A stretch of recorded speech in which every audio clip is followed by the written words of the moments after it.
Hello, my name is John, and today this is the entire FNAF Timeline behind the scenes live stream. So in this live stream, I'm going to be sharing behind the scenes images, explaining a lot of stuff that people might want explained about the timeline. Like if you have any questions about why did you choose to do this? Why does this look like this?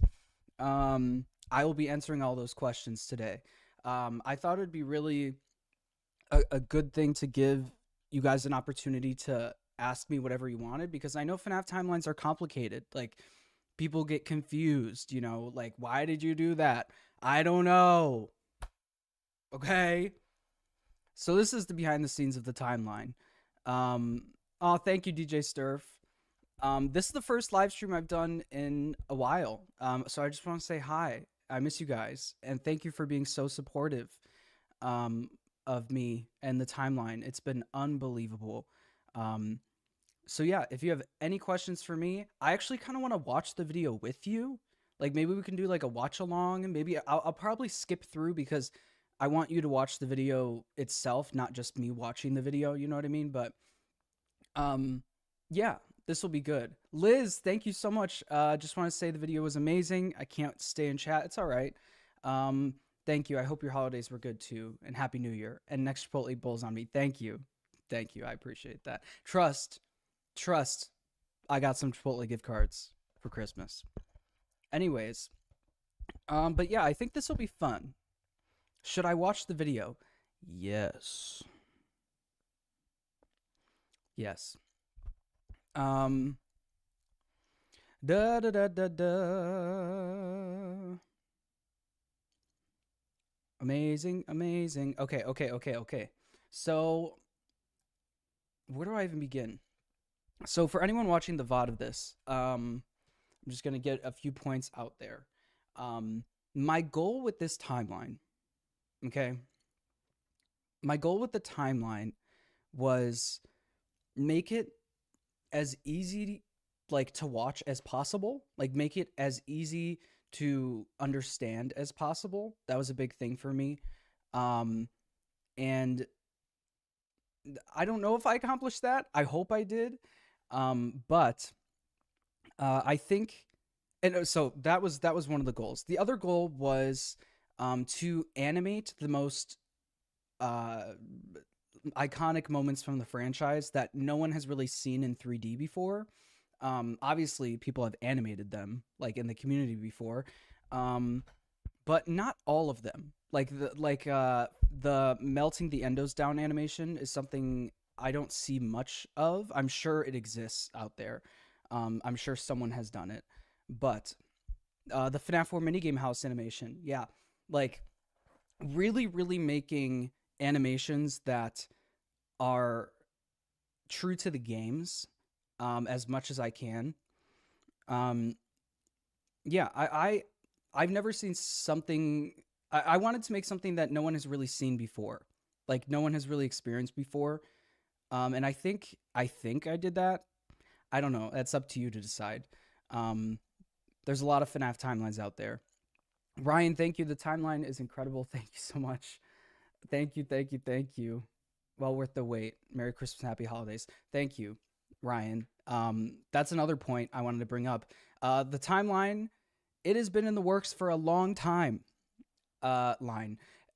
It's been in the works for a long time. Like, I first got the idea to do this timeline in, I want to say February or March of 2023.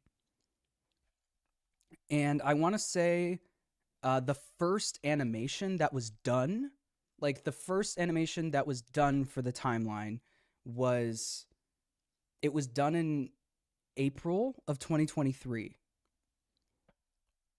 So that's how long this has been. Like there are animations you saw in the video that were done a year and a half ago. Samus, thank you. Hey John, I sent you a message on Twitter. Da da da da da. I don't really check my Twitter DMs, but I will look to see for your message. Thank you, Samus. I appreciate that. Astral Spiff, hello. DJ Sturf, hello. Hi. Okay. I bet it's a huge relief to finally have it out there. Yeah, it is a huge relief. It is. And it's a relief that it's doing well as well. Like, it's really relieving that it's doing well. Um, yeah. Because honestly, I made this video for my younger self. I always told myself if I was in a position like this, that I would make the most of it. And this video is me making the most of what this position that I'm in. Like, I, I I'm relieved it's doing well, because if it didn't do well, there like this is something that was an investment. Like, I I am I was going to lose money on this video. Like, period. I was not making this video for money. Like, if this video didn't get over 1 million views, I was cooked. Like, I'm serious. Like, I did this video because it was a passion project. I did this video because I want to see something. I want to make something cool, you know? Um, and I'm really relieved it's doing well. And you guys are liking it, and it's being received positively. And yeah. One of the animators in the chat, Ben L007, hello. Okay, so do we just watch it? Hold on. Hold on. Boop, boop, boo. Is he reading this chat?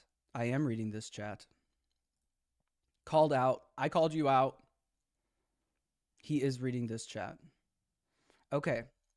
So, this is one of those things where, like, oh, that's so cool. It's at 1.2.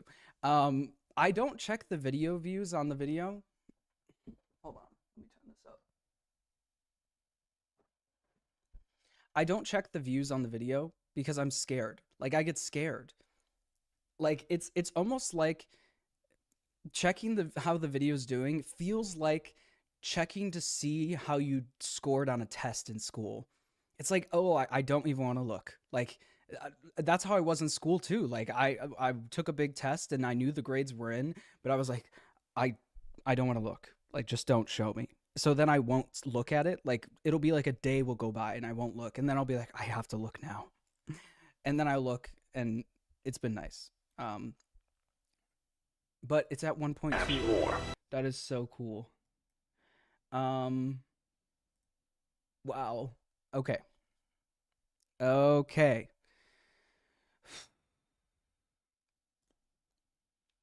So, I have some behind the scenes images and stuff. Two, I already said this. But yeah, I just want to go through and talk about it. Let's talk about it, okay? Let's talk about it. So for the beginning part, where it says, this. Get ready for a surprise! She can sing. All back, all of them, together in one place. Okay, I had that in my head for a while. I wanted that to be the intro, because, you know, videos when they do the, oh, this contains flashing lights and jump scares, viewer discretion is advised, sometimes it comes off as really cringe. I didn't want it to come off as like, oh, this is boring, I have to sit through this first 10 seconds, and, oh, you know. But I knew for this video the warning needed to be there, because if you've seen the video, I think you can agree that there are jump scares, you know, and there are flashing lights, and I didn't want to not put the warning there. But I had the idea for that epic intro. And for this part, this was Dirt Five Dirt Nights Me. at Freddy's is a franchise I think I saw Dirt Me in the chat. with over a decade's worth of content, spanning countless games, books, and now This part, hi Ashes. That'd be cool if it was my number one spiff. I explained this to Dirt Me. This was actually kind of a later thing I added to the video, but I explained this to Dirt Me by saying, This is not going to make any sense to you, but it makes sense to me. I wanted this to be like the curator from Until Dawn. I wanted this to be almost like another plane of reality that the video would always go back to like introduce something or to say something, break the fourth wall, or like I wanted it to be like this different plane of existence. I don't know, like I don't know how to describe it. Like I explained it to Dirt Me. I said I want it to be the FNAF 1 pizzeria, but completely shut down. Like it's dark, it's nighttime, it looks dead in there, and I wanted it to be the like hub for the video, that it could always go back to when at the beginning, at the end, before an animation shows. Yeah, this is kind of what and it's exactly how I imagined. Dirt Me really knocked it out of the park with this part. A movie. There's a reason that no matter whose timeline you watch, they all look different. Making a FNAF timeline is not easy. There are so many ways you can interpret this story, and this is mine. Okay. So I was really afraid that would come off really cringe, but I wanted the intro to be really short, really sweet, and I wanted to perfectly put into words in a few sentences exactly what I want people to hear before they hear the timeline. Making a FNAF timeline is not easy. There are so many ways you can interpret the story, and this is mine. Immediately off the bat, it's like, okay, there's multiple interpretations of the story, but this one's mine, you know? Like, this isn't the interpretation. This is just my interpretation. And then I had this shot planned in my head for a while, where it goes like this. So let's start at the beginning. I asked Dirt Me, I said, I want the FNAF 1 Freddy's stage and Fredbear's at the exact same angle. Trust me. And I don't think... Did my internet just die? Am I still live? Please tell me I'm live. Oh my god. Please. Oh. I'm alive? Are we live? Close. Hello? Hold on. Checking YouTube stream. Oh, we're live. We're live. Oh, my whole thing just crashed out for some reason. Hold up. Oh, YouTube chat is gone. Okay. Okay, that's fine. I can figure something out. I see the my YouTube chat like crashed, like it blue screened.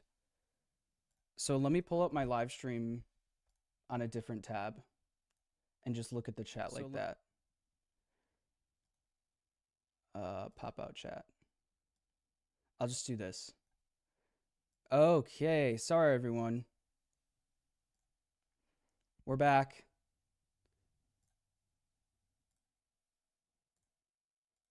We're back. Sorry everyone. Oops. Da. Oh my gosh. Fall Fest. Oh my gosh. The Fall Fest. Oh my gosh.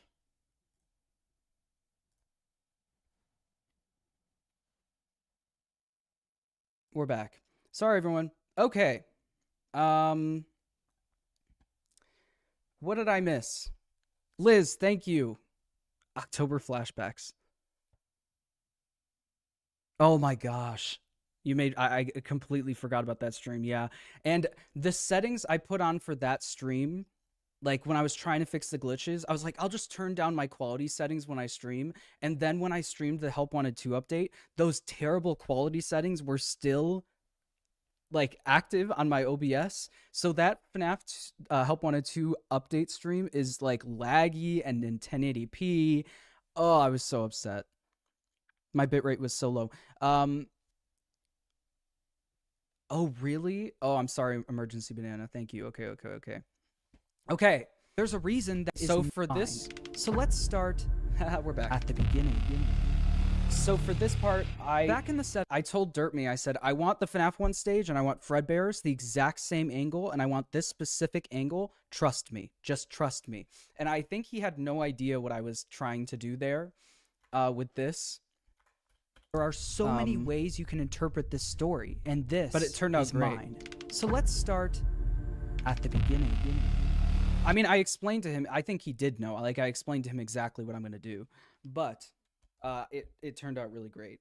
I had that in my head for a long time, too. Have you ever asked yourself who the storyteller is? I guess that story is for another time. You mean the Tales story?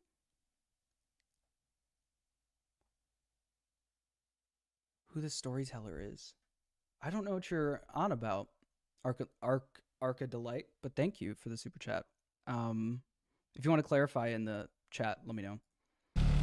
Okay, so obviously In the 70s, a company called Fazbear Entertainment Secret of the Mimic, okay? I know you probably didn't expect to see Secret of the Mimic because the game's not even out.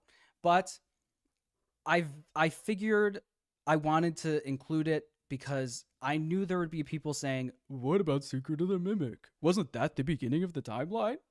Well, it is. So I was like, okay, I'll include Secret of the Mimic.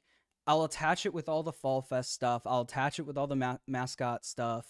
And I'll just be very vague about it. Like, we know the Mimic. We know Jackie exists. We know the Mimic exists, even though I don't bring it up. We know the mascot characters existed. We know the Fall Fest existed. We know Fredbear's existed. And we know there was some sort of fire in relating to the Fall Fest at one point because of Help Wanted 2. So that's basically all if you pay attention, that's basically all I say. Yeah. got its start by creating different props and And mascot this was done by costumes Ben for L. carnivals, 007. and specifically for something called Insanely the good. Fall Fest. The Fall Fest featured various mascot characters such as a bird, an elephant, and the most popular of all, Fredbear and Bonnie. Gabe, These thank you. specific mascot costumes were so popular. Is there a reason why you weren't in the big Hyperdread FNAF video? Because of this. Because every second of my day was devoted to this video. But I was asked, and it was very nice. And the video turned out great. But thank you, Gabe. Fazbear And I wanted this poster right here to show, hey, there's Bonnie, and go down to say, hey, these things look very similar, don't they? Because I feel like people assume like Fredbear and Bonnie like these Springlock suits. They're animatronics. But I think Fredbear and Bonnie started as mascot costumes. And this poster looking very much like Glitch Trap, I wanted to show that. T-Haw, thank you. Can't stay because it's all right. Thank you, T-Haw. Entertainment opened a dedicated restaurant for them called Fredbear's Family Diner, featuring the same Fredbear and Bonnie mascot costumes from the There you Fall go. Fest. What Fazbear Entertainment didn't account for, though, was one of their animatronics from the Fall Fest going rogue. Okay. That voice line is from PAX, the PAX demo, of course. It's from the gameplay that I had of myself. Like, not the gameplay, but me playing the game that me and Dako posted. And I just kind of tried to fix up the audio as much as I could. Ending in a giant fire, with most of everything from the Fall Fest This was so being good. destroyed. Okay, opening credits. A lot of why I picked the animators I picked, this is a great example of that situation. John Lanty did the opening credits, and I picked him because to do the opening credits because he did opening credits on another video that looked similar to this, and I said I love that. Picking the animators to do specific scenes was always on purpose for me, because I knew where those animator strengths lied. Like, I knew what their strengths were. and I knew what kind of content they posted. I didn't want to hire an animator and have them do something completely the opposite of what they usually post. These animations are a lot of what these animators post. Like, for example, the first animation you just saw of Jackie, Ben does fantastic Secret of the Mimic animations, like trailer concepts and stuff like that, and I loved that. And I said, I think you'd be great for this part. I think John Lancey would be great for the credits. These credits were done a year ago. I think they were done last October. But obviously, as more people came onto the team, we've had to update the credits and add more names. Who made the music? AP Angry Piggy made this music. Actually, these credits and the music, I believe, were done in like a day and a half. John Lancey and AP Angry Piggy worked together, and like it was done like that. I was blown away, and it turned out better than I could have ever imagined. What else? The music, all of the music for the video was very specific from me. Like, I gave specific examples of like, ooh, I want it to give this vibe. I want it to sound like this. And AP knocked it out of the park. Tyson did so good. Yeah. Here's the animators, obviously. Was MatPat in this?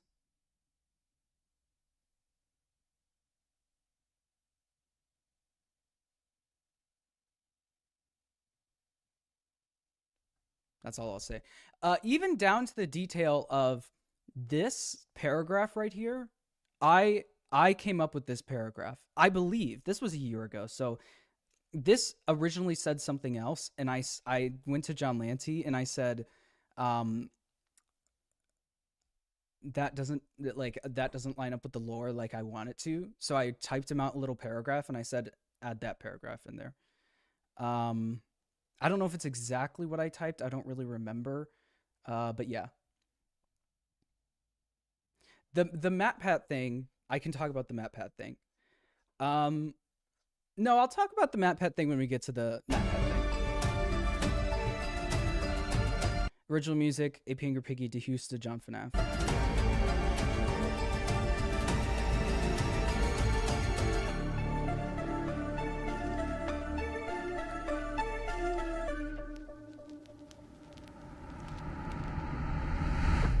Am I going to do a timeline including modern FNAF? Yes, eventually.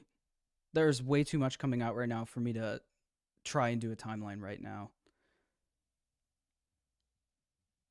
The specifics about the animatronic that went rogue and the fire are unknown and will likely be revealed next year in FNAF's next big release. Yeah. I mean, that's all I could really do. That's all I could really do. Just say like, hey, don't know much about this, but we'll probably find out more. Although we don't know much about how this fire occurred, we can know skip a that little bit. after the fire, Fazbear Entertainment, who helped found Fazbear, the businessman of the two, most of the animatronics only left with Fredbear's family diner. The standalone restaurant also wanted to make sure I showed the posters and whatever. Also, Snartles, Emma Snartles, did a fantastic job with these logos. These logos were done a long time ago. I think it was last year, or if not early this year. I said, I need a logo. I needed a logo, Emma. She said, okay. And I said, for all of the pizzerias. I'm sorry. The Fredbear and Bonnie characters. In order to replace the mascot versions of Fredbear and Bonnie, Henry went to work on the same. Okay, let's talk about it. Of the characters. I've already seen some people ask, why did you use this Fredbear model?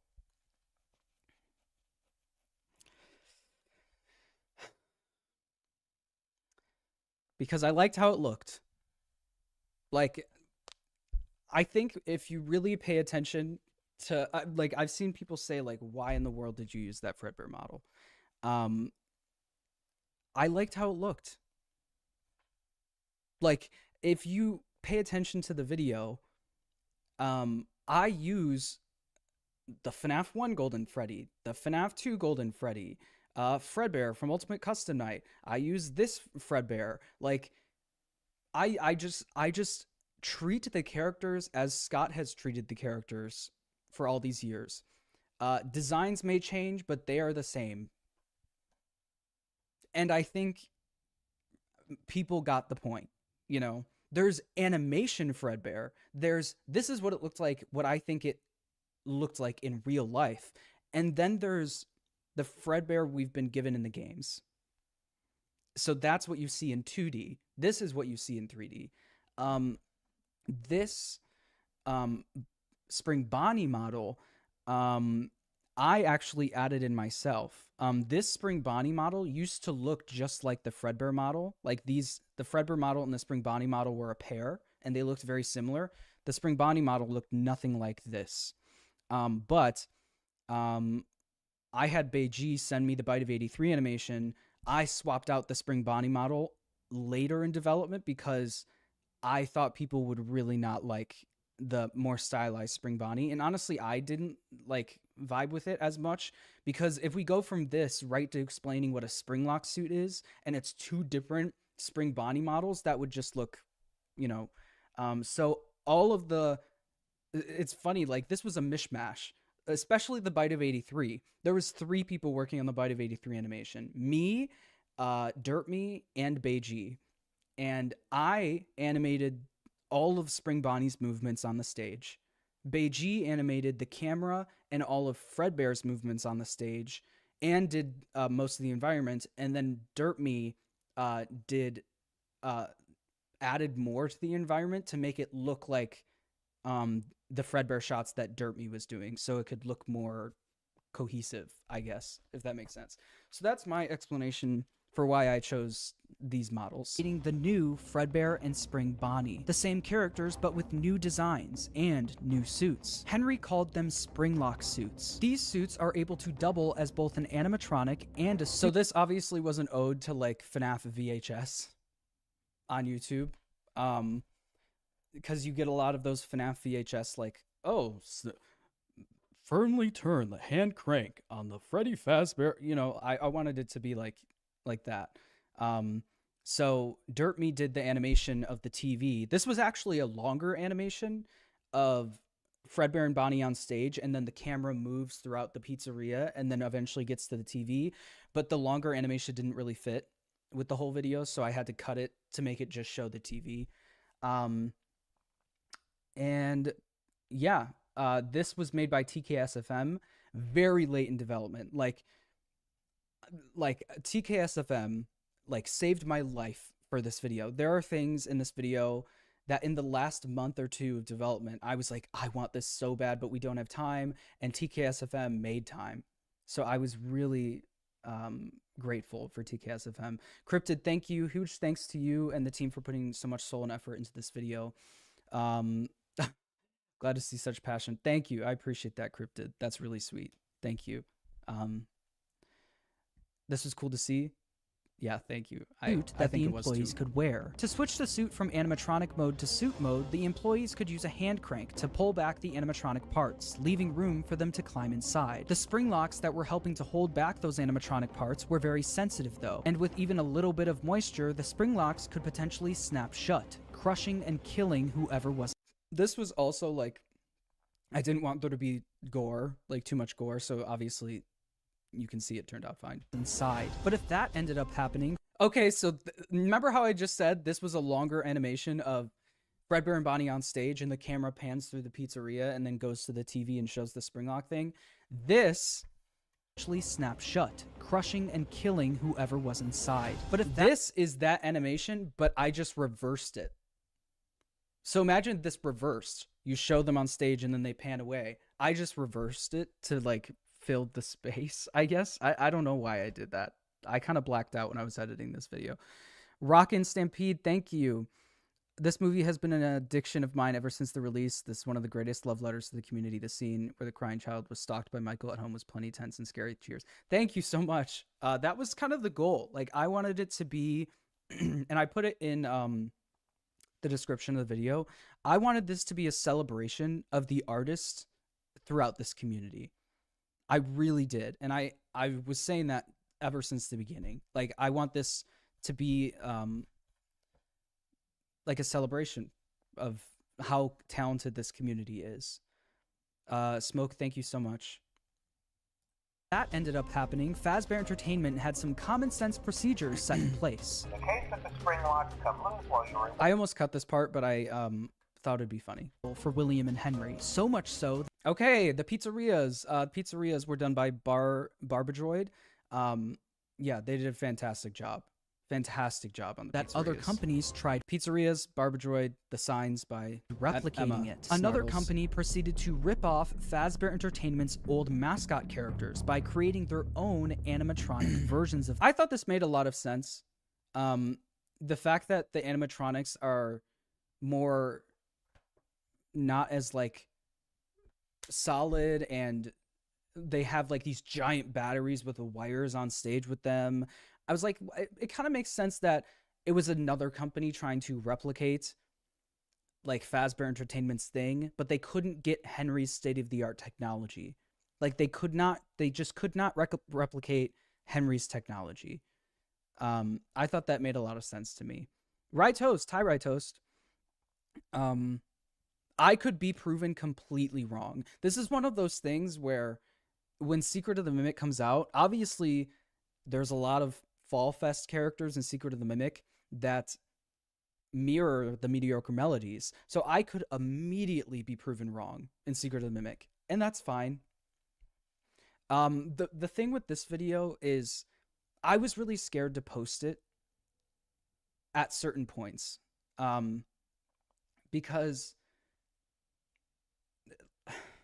I was constantly, and this is why it was delayed for so long. This is one of the reasons why it took so long. It was kind of my fault because I kept being scared that something new was going to come out and immediately like debunk the video. And I was putting way too much time and effort and money into this video to immediately have it completely proven wrong in 1 week because of Help Wanted 2, because of Ruin, because of the week before, because of XYZ Tales book that comes out. Like, I was super scared. So I kept delaying it. Oh, but we can wait till after Ruin. Oh, but we can wait till after Help Wanted 2. Oh, but we can wait till after that Tales book comes out. Oh, but we can wait till after the week before. And then it just became, I started talking to my friends, and they were just like, there will always be things coming out in this franchise. There will always be things coming out. You just need to treat this video as a time capsule of what you were thinking at that time. You need to treat this video as a moment in time rather than something definitive. I can always go back and change something. I can always go back and make an updated version. So that's why the video took so long. Eventually I was like, okay, let's finish the video. Let's just finish it. The leader of the group was Fredbear, a direct characters from the File the Rival company. This is a poster from PAX. This is one of the posters from PAX. You've probably seen it. And that's why, like, the idea also came from these designs don't look one-to-one with the mediocre melodies. Like, this is not Mr. Hippo. This is Happy Frog, but like not exactly, you know? I was like they ripped off the designs, but not 100%, you know? Was slightly that is poorly made and had to have giant batteries with exposed wires on stage with them. Naturally, the successful company failed and ended up being bought out by Fazbear Entertainment.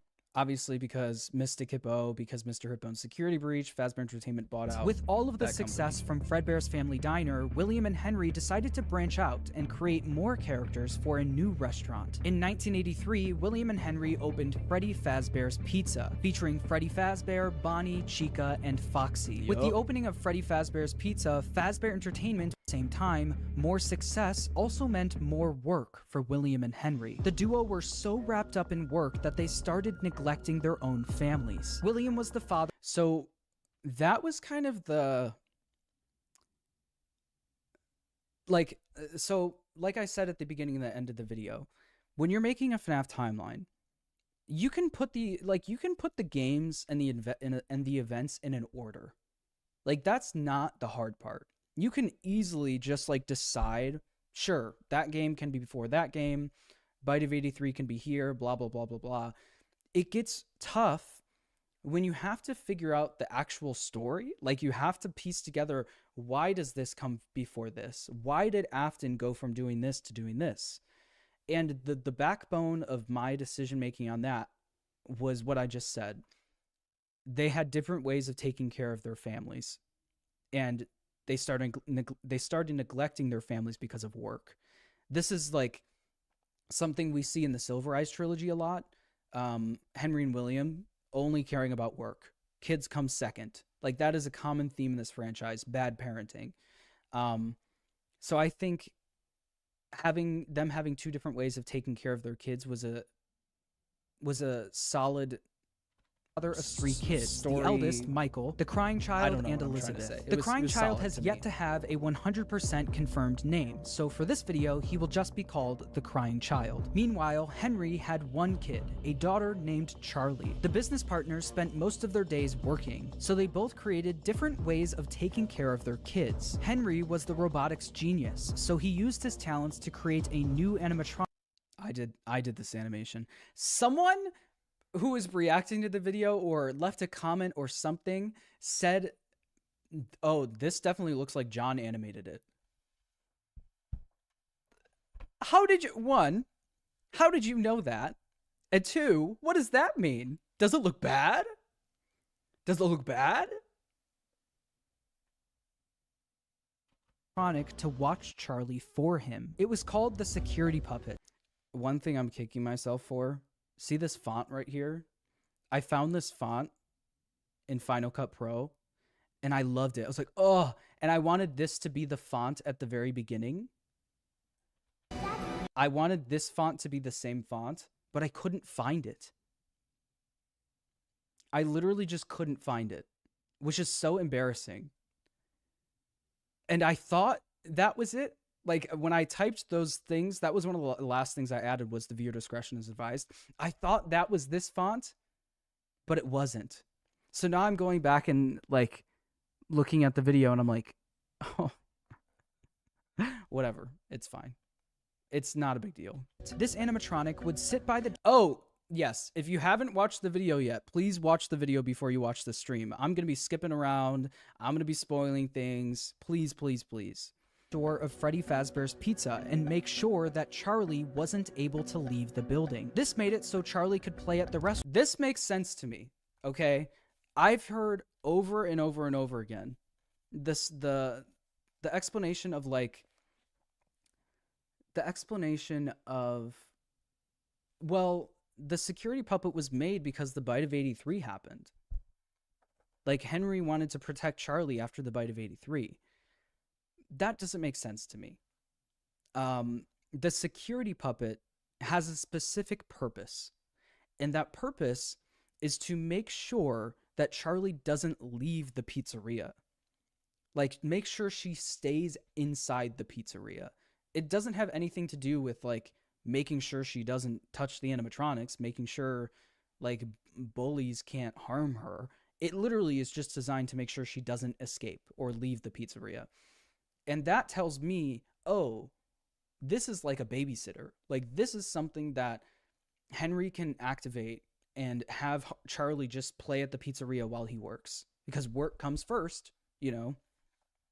So that just made sense to me. Restaurant while Henry worked, without Henry having to worry about her leaving the building or getting kidnapped. The robot was linked directly to the building. The security puppet would spring making money, but also saving money. Naturally, he decided to just force his eldest son Michael to babysit Afton while had Michael babysit his crying child. Because that was the, you know, he was at work. Michael was mostly in charge of babysitting the crying child. The crying child didn't have many friends. His favorite show, Fredbear and Friends. Fazbear Entertainment's newest cartoon featuring Fredbear, Freddy, Bonnie, Chica, and Foxy. The crying child's favorite character, though, was Fredbear. He especially loved his Fredbear plushie. Although he loved one day, while visiting Fredbear's family diner, the crying child saw something that would scar him for the rest of his life. While wandering the door. Okay. So what he saw that scarred him for the rest of his life was him seeing someone get stuffed into an animatronic.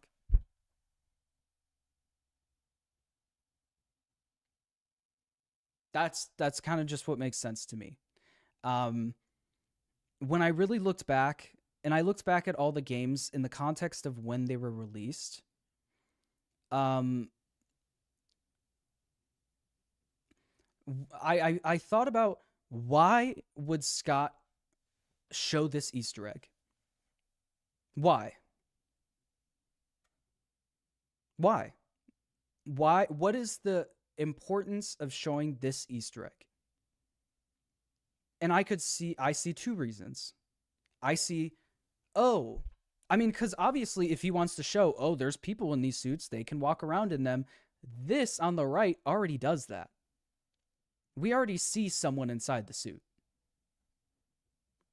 Like, this Easter egg, to me, it screams, this is William Afton. So maybe that implies William cannot be speaking to the crying child through the plush. Not that that even was a possibility, I don't think, back in the day. But it also shows, like, the crying child seeing a human being put into a mascot costume. And then there's kids running around saying, they'll stuff you into an animatronic suit at night if they catch you. It's like, that's, like, Scott could very well have changed the meaning of what the crying child thought he saw, or, like, whatever. But this is honestly my best guess. Do you know why Henry was so busy? No. Because of work? Thank you. Foreshadowing. Yeah, foreshadow. Open. Inside the room was his father, William Afton, helping another employee, literally being stuffed into an animatronic suit. Yep. Worked. Something traumatic with his trauma. Okay. I actually, like, did research into, this is going full game theory. I actually did real life research on, like, what happens when a child experiences something traumatic. And a very common thing that a child does is, like, create an imaginary friend. Like, an imaginary friend appears, or, and that's what I thought made the most sense. Because, I'll explain, was by creating his Fredbear play. Don't be scared, I'm here with you. This definitely feels like, this right here feels like it's in the crying child's head. Just like the end of the FNAF 4, where the crying child's, like, about to pass away. That feels like, we're in the crying child's brain right now. This isn't a physical place,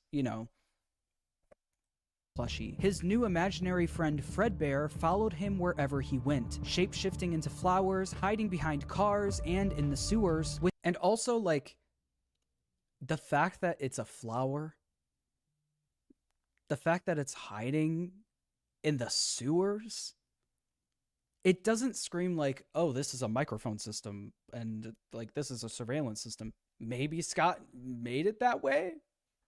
Maybe with Sister Location, he was like, yeah, it actually is just a surveillance system. But to me, this gives not real. This gives Pennywise reference, maybe. This gives, like, this is an imaginary friend that only the crying child can see.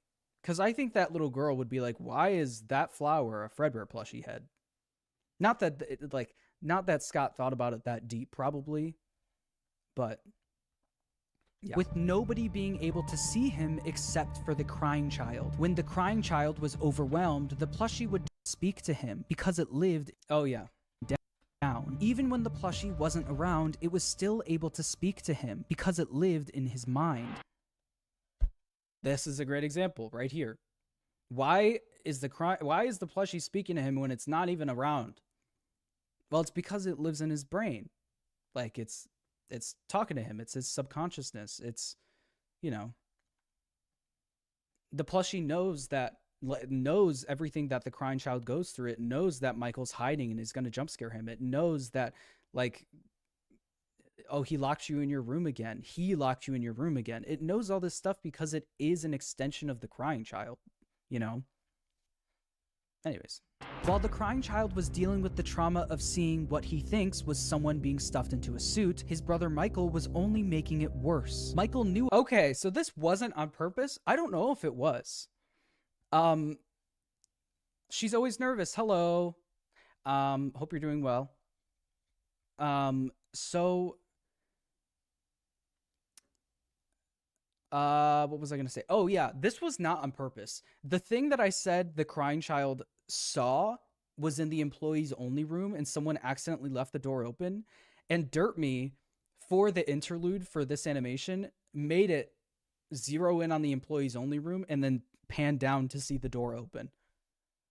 I don't, maybe Dirt Me's in the chat and can confirm, but I don't think I even told him that that's what I was going to say in the video, but it just kind of worked out that way.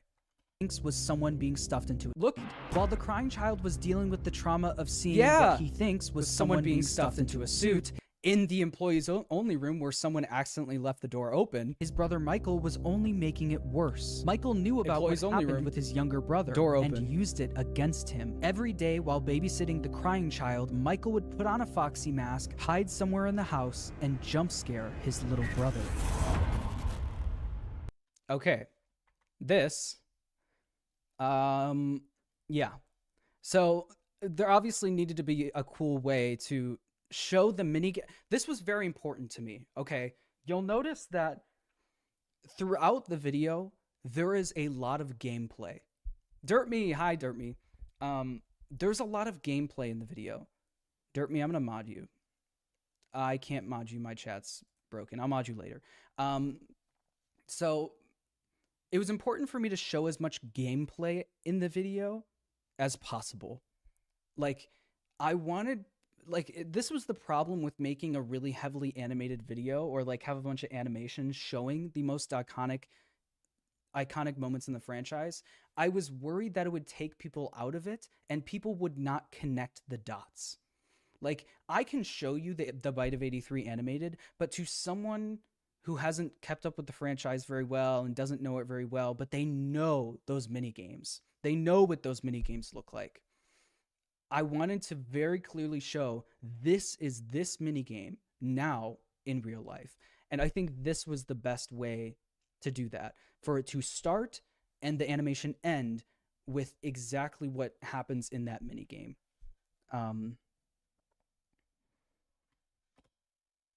Yeah. Somewhere in the house and jump scare his little brother. This was one of the animations that I scripted out. So everything that happens in this animation was something that I scripted out for John Lanty. I had a giant Google Doc last year that I made of all of the things that I wanted animated and a detailed explanation of what exactly I want to happen in the scene. And this was one of those scenes.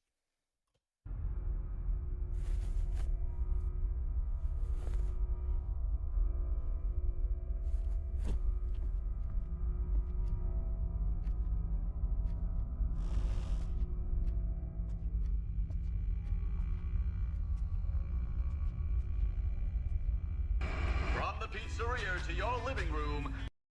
Okay. This voice on the TV is Dawko. Not a lot of people caught it because I think he's doing a voice. He did a good job at like the cartoon, like, and what am I trying to say, like commercial voice. But this is Dawko. Dawko did this cameo long time ago, like a year and a half ago, maybe like a year and 4 months ago. He recorded this cameo. And I knew I wanted the cartoon to be like a recreation of the cartoon in real life. Like, what did the commercial look like in real life? Let me pull all of this up.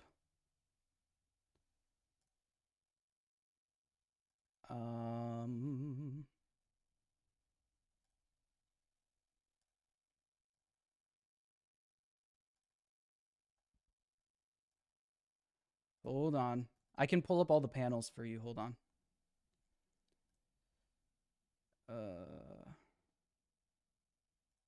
Fredbear and Friends. Okay.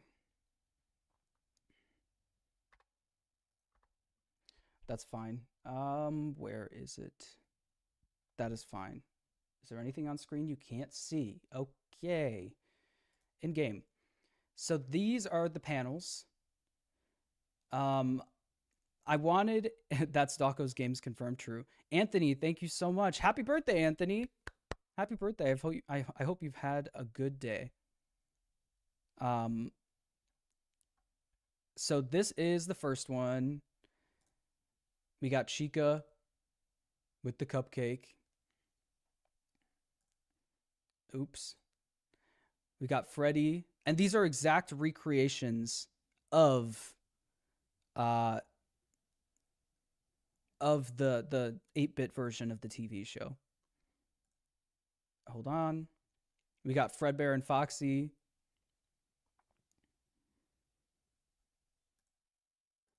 And we got Bonnie.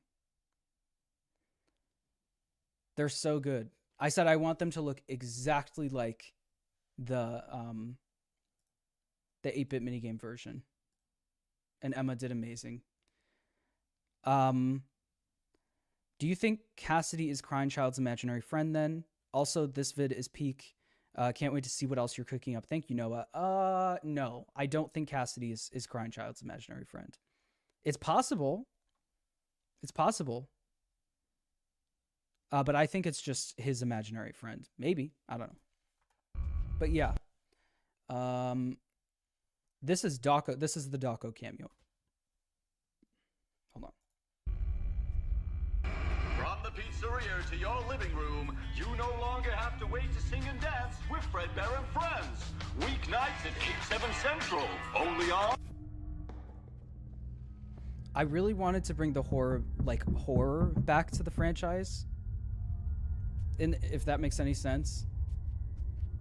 Like, I wanted to make people feel like how I felt playing FNAF 4 for the first time.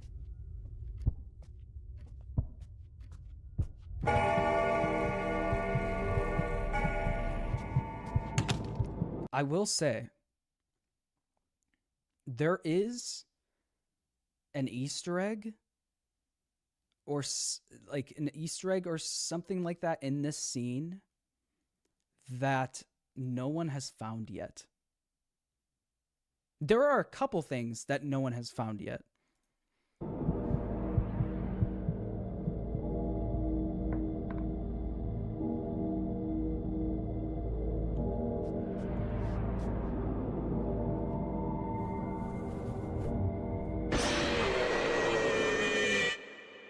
So this showing exactly what you just saw, picking up now where the minigame left off. Like, that was really important to me. Showing as much gameplay as possible to help people connect the dots. One thing I will point out that I think is really creative.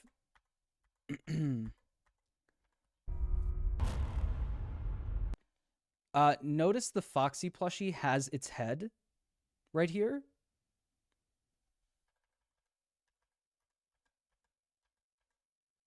And then now it doesn't.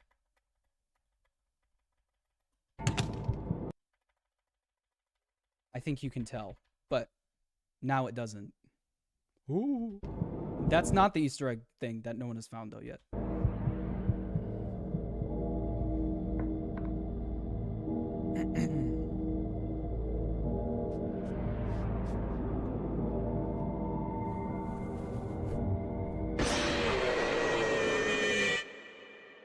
Through all of Michael's bullying, the crying child's imaginary friend Fredbear would comfort him and talk him through the situation, saying, "You know he is hiding again. Be careful. Tomorrow is another day." Michael wasn't the only one bullying the crying child, though. The local kids in the neighborhood heard about why the crying child was so scared of the pizzeria, even making up fake rumors related. Also, the music. You'll notice that some songs are from videos, like the background music. Some of the background music is from my past videos, but most of the music is new, like new music that I found. that was really important to me too. I didn't want it to just be all the music that I've already used, you know. Related to what the crying child thought he saw there. You'd better watch out. I hear they come to life at night. And if you die, they hide your body and never tell anyone. So adding the minigame back in. They hide your body and never tell anyone. Just to make it, just another one of those, I want the video to be as easy to understand as possible. Anyone. But all of this bullying would come to a head one special day, the crying child's birthday. Ironically, his birthday party was being held at Fredbear's family diner. Because he was so terrified of being at the pizzeria, he hid under the table, not knowing. I took some creative liberty here. This is not right before the Bite of 83. If you really, really know the franchise, you already know that. I think it's fine. I think it's fine to say the crying child hid under a table and then was carried away to Fredbear. That Michael and his friends were nearby, planning a prank that would go terribly wrong.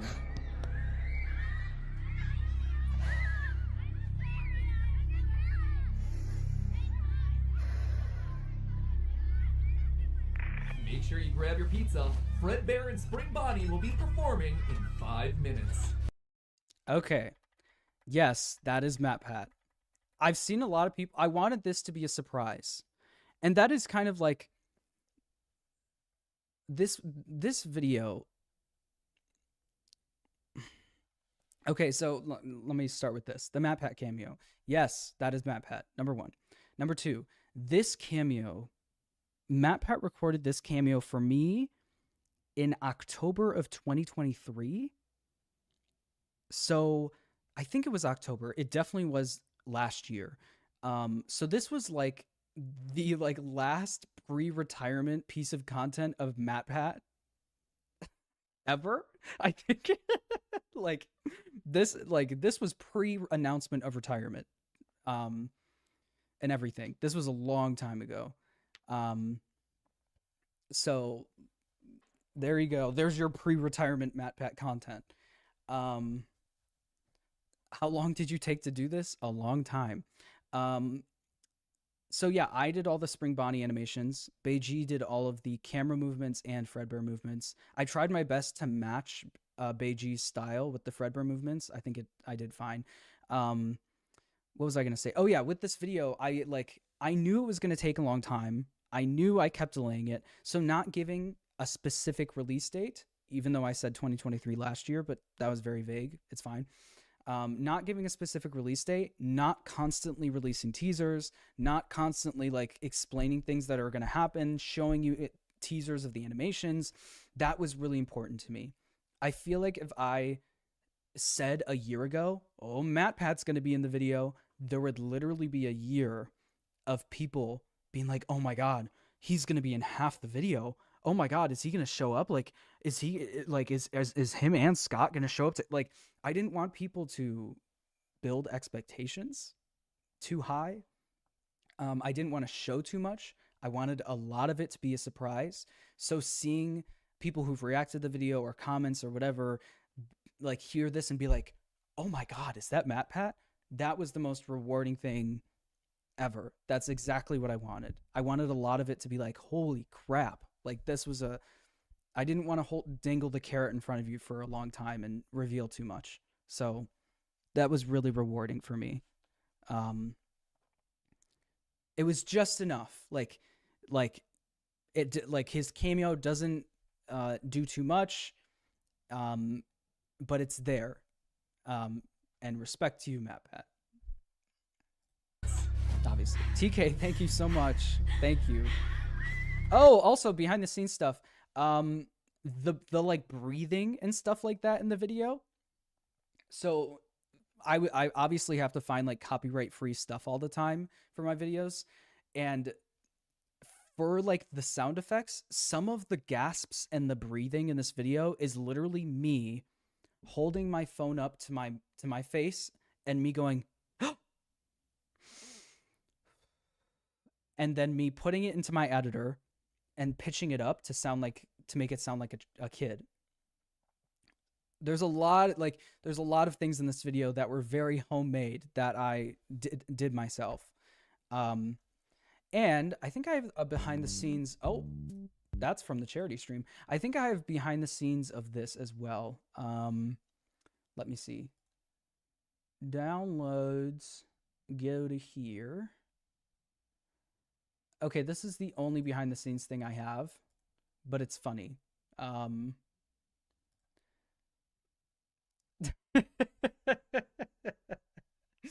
So this is what I drew up for Beiji. I said I want him to be under the table, and I want Fredbear and Bonnie to, like, I want it to be this vibe. It's fantastic, isn't it? I know. It's fantastic. So this is like the vibe I wanted. And obviously you can see that like this is like the Fredbear model that we use, like with the hinged jaw and everything. I had that in mind for a while, but yeah, you get the point. It turned out great, despite my artistic skills lacking. Okay. Make sure you grab your pizza. Fredbear and Spring Bonnie will be performing in 5 minutes. They're on opposite sides of the stage. I know. It was something that, like, when Beiji came to me with the animation, they were on the opposite side of the stage, but I didn't think it was, like, a big enough deal that to, like, be like, oh, can you switch the positions? I don't think it really matters. And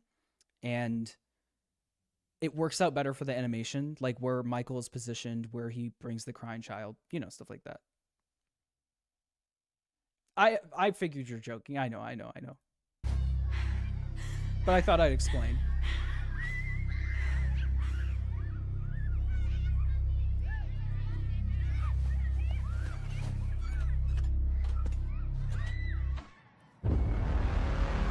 This animation, I believe, was the first animation that was done for the video.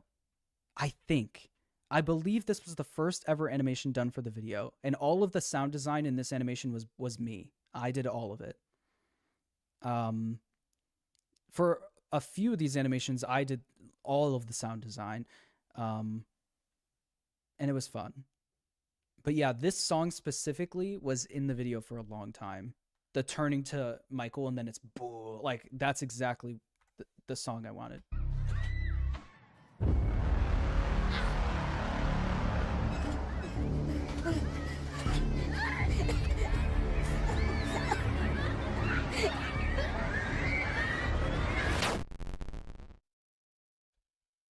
Michael, I love this part so much.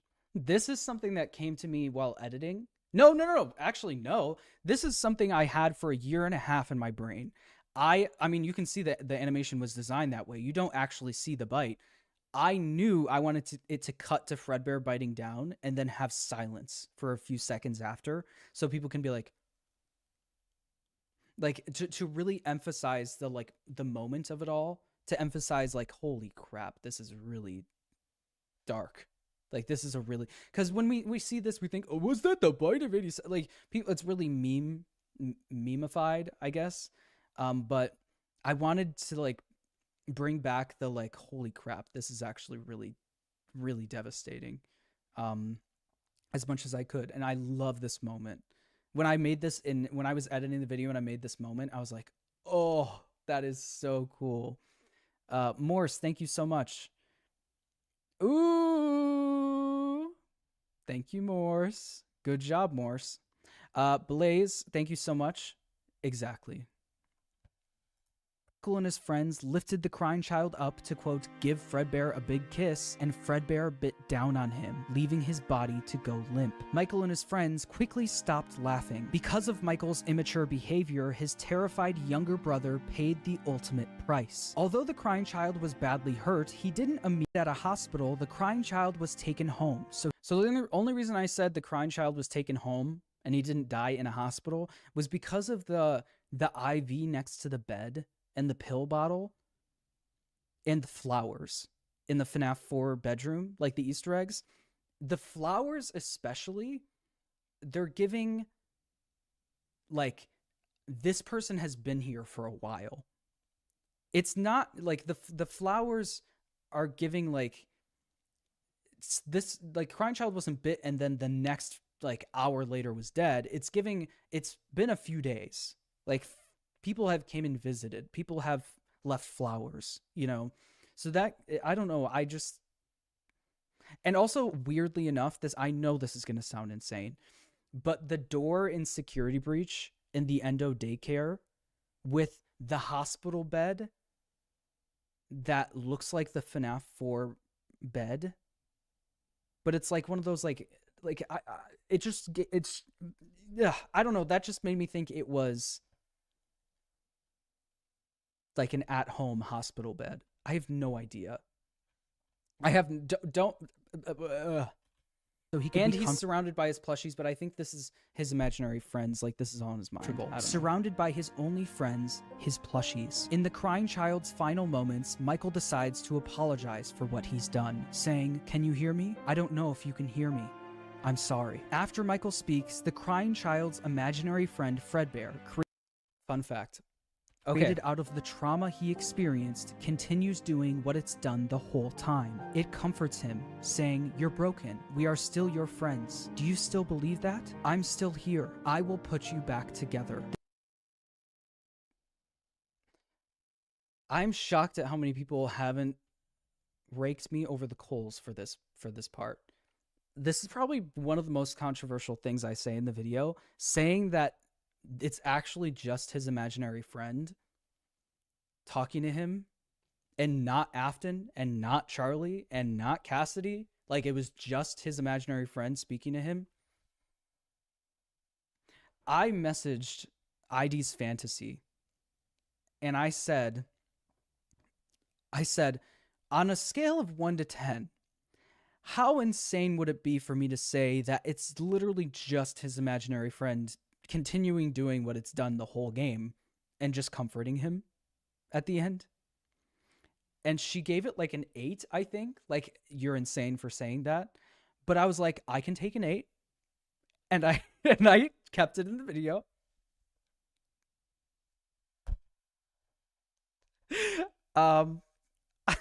And I was like, I swear I've spent so long trying to figure this out. I've spent so long trying to figure out the Fredbear plush and who's speaking at the end, and that is the best thing that I could come up with. Afton doesn't care about his son. Afton is seen in the employees only room while the Fredbear plush is talking to the crying child. And like, either it's Cassidy, Charlie, or just the imaginary friend. As you know, I don't think Cassidy or Charlie are dead yet. So it's his imaginary friend. Like, that's all it was. And it doesn't mean that the crying child doesn't eventually get put back together. Like I explained at the end of the video, I think Charlie just kind of took on the mantle of that. Like, the "I will put you back together" thing is spoken 3 times in the franchise. Here, sister location, Michael says that his father told him to put Elizabeth back together, and Elizabeth, in the source code of Scott Games and FNAFworld.com, say, "I can put myself back together." So there's multiple characters saying this line. So it doesn't have to all be the same character saying the line. It can just be a common through line of the franchise, you know? So just because the crying child's imaginary friend says, "I will put you back together," doesn't mean Charlie later on can't put the crying child back together. Like, it can't be Charlie because she didn't say it here, you know? Liz, thank you. I love the interpretation of William's character. You hit the nail on the head. Thank you so much. I appreciate that. Yeah. I don't think William's a good guy.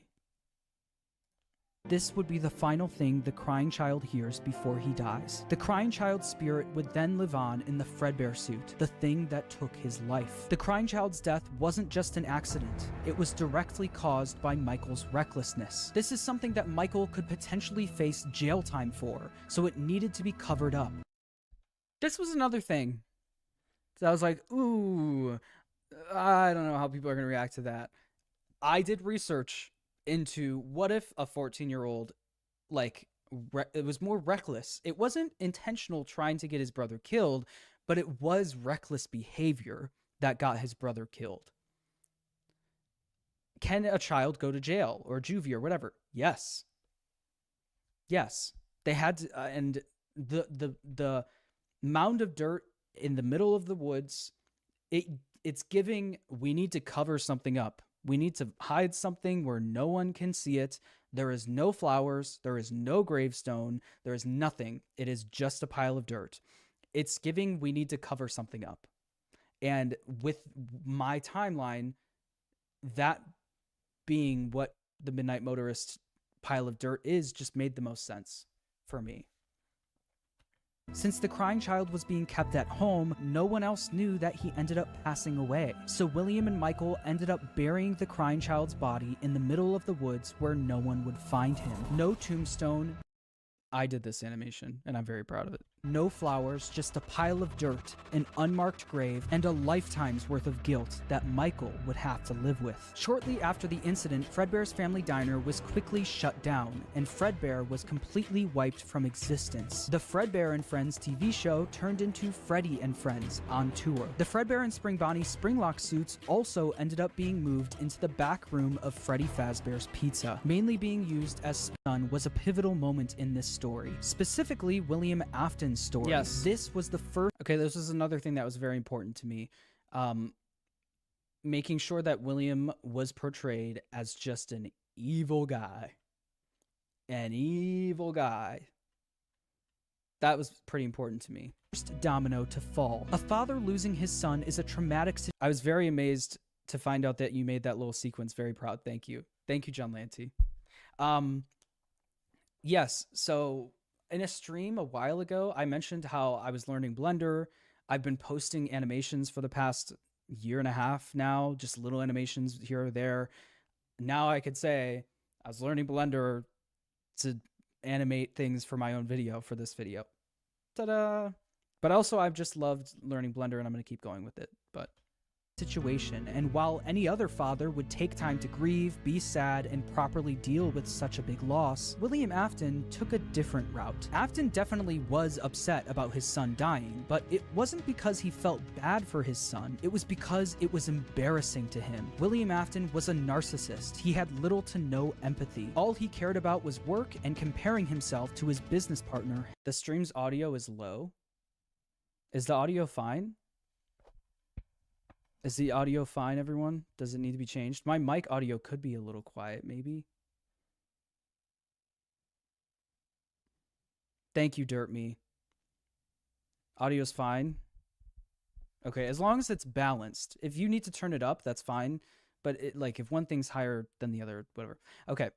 Thank you, Dirt Me and John Lanty. Oh my gosh, you guys are so talented. I could only dream of being able to make the animations that you guys do. Henry. Henry had a wife, a kid, and a talent for robotics that Afton was utterly jealous of. The death of the crying child sent Afton over the edge because while Henry's family was still perfect, his was now broken. This was something that was present in the Silver Eyes trilogy, just William Afton being jealous of Henry as a motivation. And William had different ways of taking care of their kids. And while Afton employing his eldest son failed, Henry's security puppet succeeded. Henry's daughter, Charlie, lived on. Afton had a hard time dealing with this feeling of embarrassment. One night, though, after drinking a with Henry, he knew Charlie was being watched over by Henry's security puppet. Afton planned on risking everything to prison. But when Afton got to Freddy's, he noticed that Charlie was standing outside by herself. It turned out that Okay. So this was originally like, there was originally Fredbear's posters on the walls and there was Fredbear plushies all over the place.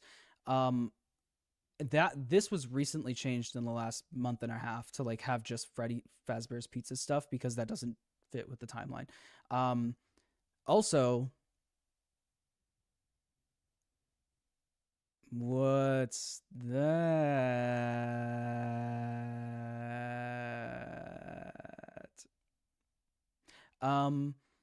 But yeah, In the Shadows did really good with this animation.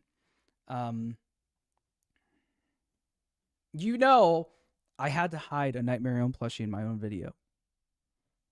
Thank you, In the Shadows, for doing that for me. I had to hide a Nightmare on plushie in my own video. Come on now. Some bullies were able to trap the security puppet in its box and lock Charlie outside the building, giving Afton the perfect opportunity to kill Charlie. Once again, showing as much gameplay as possible to help people connect the dots on what they're being told. Outside of the pizzeria. The security puppet was eventually able to escape its box and went looking for Charlie. As Afton sped away, the puppet noticed that Charlie was outside in the pouring rain. It then did what it was programmed to do and went to protect her. This was so cool, and the shadows did so good. But as the puppet got closer to Charlie's body, the rain started making it short circuit. It was forced to crawl its way over to her until the rain got to be too much. Once again, and the cutting to puppet gameplay. shut down right next to Charlie's body. While Charlie and the puppet lay lifeless next to each other, Afton was speeding home, driving right past where he buried his son and the bar he got kicked out Showing of. people When this is Afton got Midnight home, he Motorist. was met with his wife sitting in the living room. Okay, Midnight Motorist. My explanation. Very similar to MatPat's. It was very important I shouted him out at the end of the video. Because I just think his makes the most sense. I have ripped my hair out because of Midnight Motorist multiple times. Like, this minigame. Like, okay, you want my honest, real... Like, here's what I think. If I had to put money on it, okay? If I had to put money on what I think Midnight Motorist is, I would put money on this being Michael. This being Michael. Like, I think this guy sitting in the TV, watching TV, is Michael. Like, Michael has been shown to be the one watching TV in the Afton house. Michael has been shown to be the one with gray text when they speak. I really think this is actually Michael, but I have no way of making it work. I have zero way of making it work. And I've even thought about making a video of like how Midnight Motorist doesn't work, like, and how this is really the one of the only explanations. There are explanations, but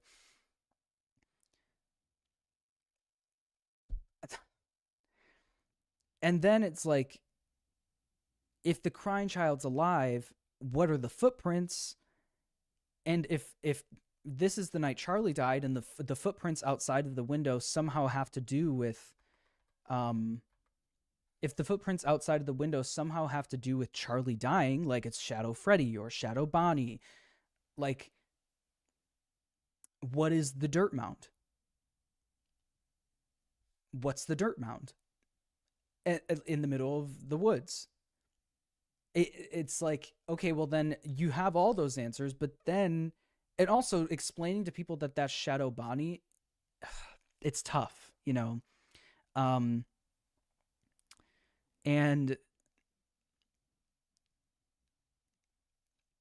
like, you could say, oh, the dirt mound is William Afton's wife, but then you have to create this whole new headcanon about William Afton's wife died, and then he buried her in the middle of the woods with no gravestone or flowers or anything for some reason, and then you have to figure out how she died. And then you have a whole audience of people screaming at you, how did you come up with this? Where's the evidence? You know, it just gets really messy. H1PO, thank you so much about your mound section in FNAF World Halloween Update. There's actually 6 graves by Purple Guy and a secret 7th grave by Fredbear. It's probably Bite Victim.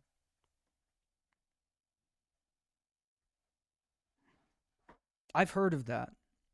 I don't know. I'll have to look into that. I mean, maybe. I'll have to look into that. It also just comes down to, was Scott thinking that deep about where he was placing graves in FNAF World? I don't know. I'll look into it. Broken, and Michael was gone. Michael was so upset by what he did to his brother that he would sometimes see visions of Fredbear appear and disappear. Tonight, Fredbear appeared outside his bedroom window, and it almost felt like his brother was calling out to him from beyond the grave. This would happen. I did this animation. This was tough. And I think it turned out fine. I think the tough thing with putting my animations in the video is making them blend in with all of the actual professional animators. I don't know. I thought it turned out fine. happened frequently, and every time it did, Michael would I did this as well. run to I the did all spot where these. they buried his younger brother, only to find that nothing had changed. His younger brother was I know it's a big mound of dirt, but that's what it is. still gone and buried in the ground. Afton knew Michael did this often, saying, "Ran off to that place again. He will be sorry when he gets back." The guilt of killing his younger brother haunted Michael in his real life, but also in his dreams. Michael would constantly have nightmares about the animatronic that took his brother's life. These were the exact same nightmares his younger brother used to have every night, now passed on to him.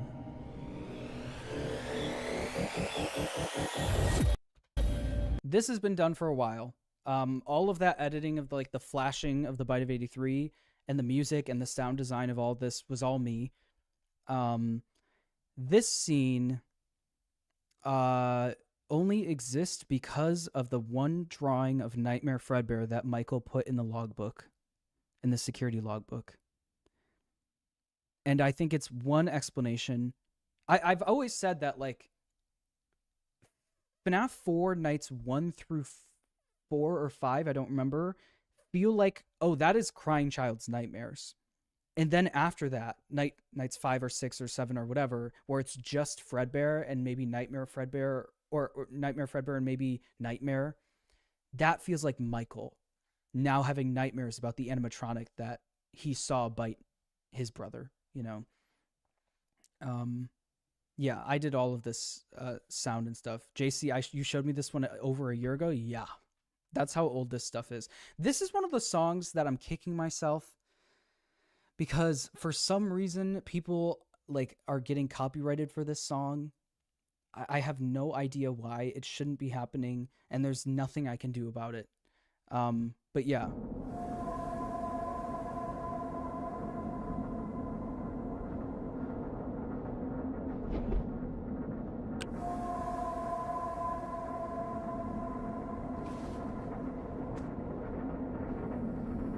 I also didn't really want a jump scare in this one.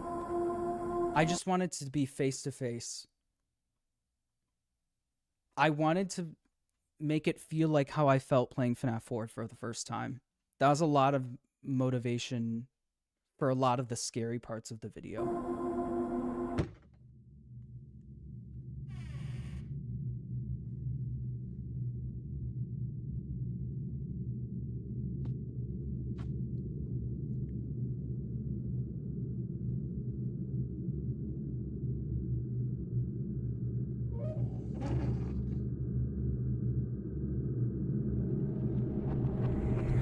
What's the Wi-Fi password? After the death of Charlie, Fazbear Entertainment tried their best at covering it up. Fortunately for them, William couldn't be Fredbear caught. and Spurs now appear. Oh Afton no, quickly- tears on the mask. He knew the security did in the post like it was thinking. Yes, puppets thinking. By the spirit of Charlie, Afton went back and looked at the crying child's friend. Okay. This also may be a stretch, but I don't care. In the Fazbear Frights books and a lot of FNAF media, there's all of this talk about human emotion, agony, possessing objects. Like, objects appearing possessed. Oh, this object is possessed. It's not haunted by a spirit, but it's made alive by the agony that someone experienced. And I think that plushie is one of them. It has the pupil white eyes, and I have that plushie, the Sanchi one. It's literally called Possessed Fredbear or whatever the heck, which, you know, might not mean anything, but it's just merch. That's what I think.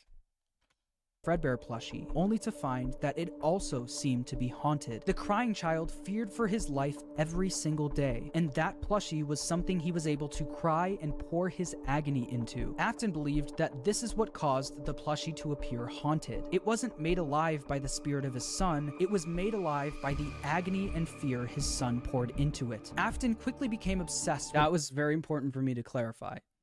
It's not made alive by the spirit of his son. It's made alive by the agony and fear he poured into it. And I think that's the best way of explaining what is agony, what is dark remnant, what is light remnant, that's the best way to explain how agony can possess things in the franchise. Without going into like the nitty gritty of like little details and exactly what is agony and what does it look like and what does it do, you know.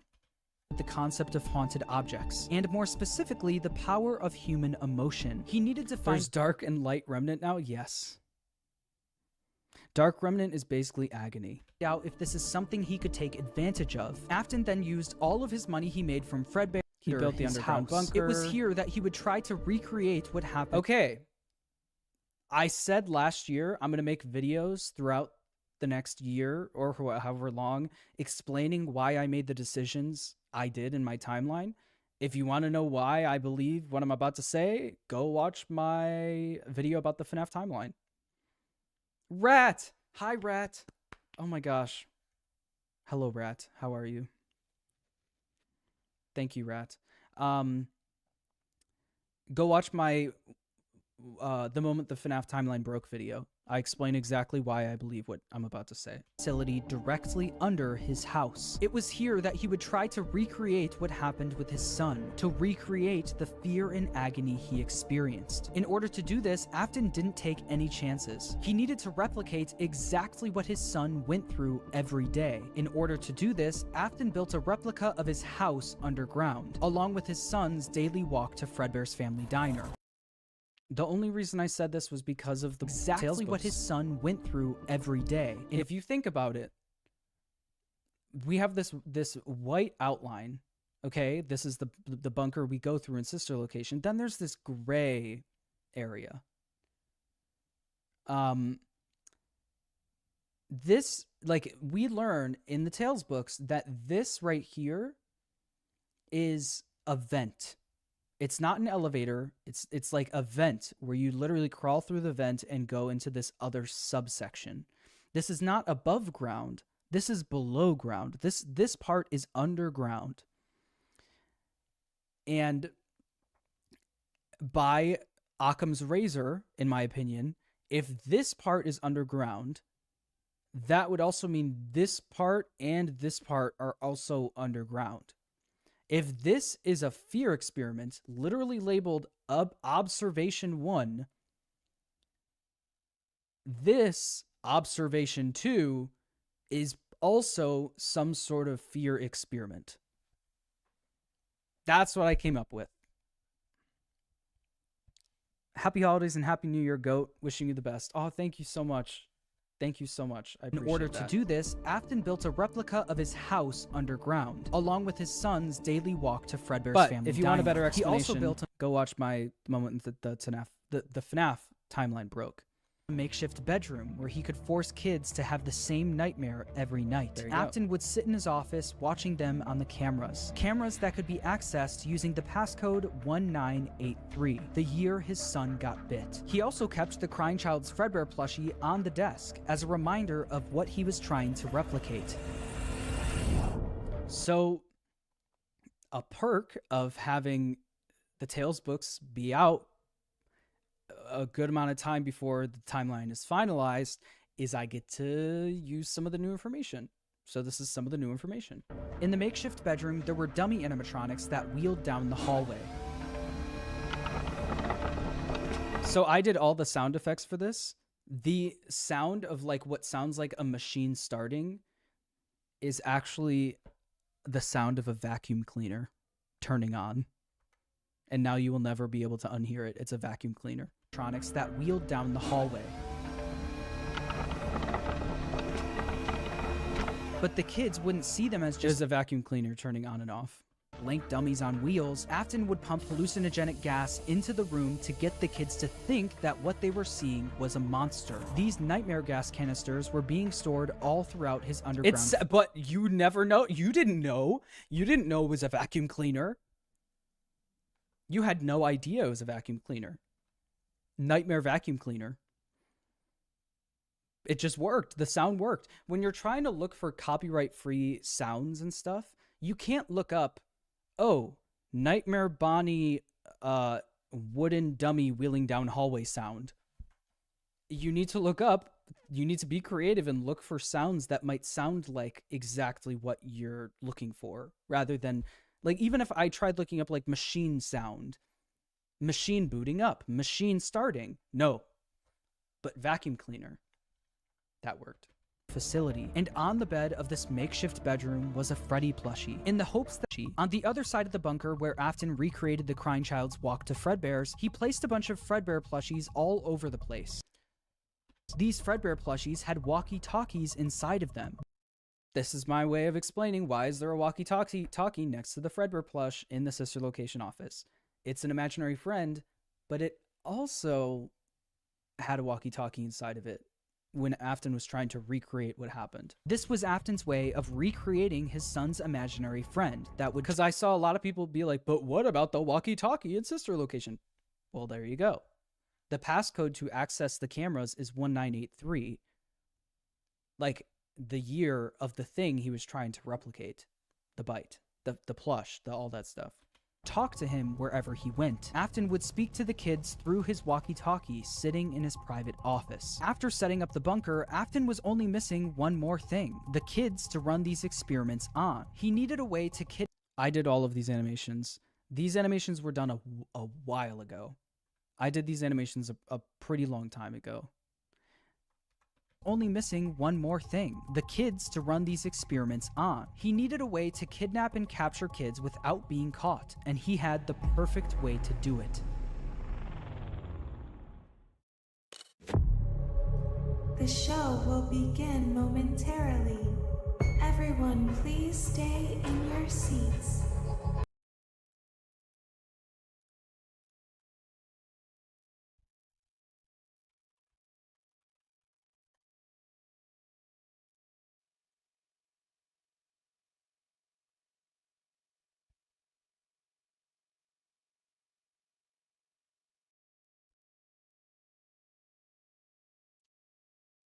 Reference? The show will begin momentarily. Everyone, please stay in your seats.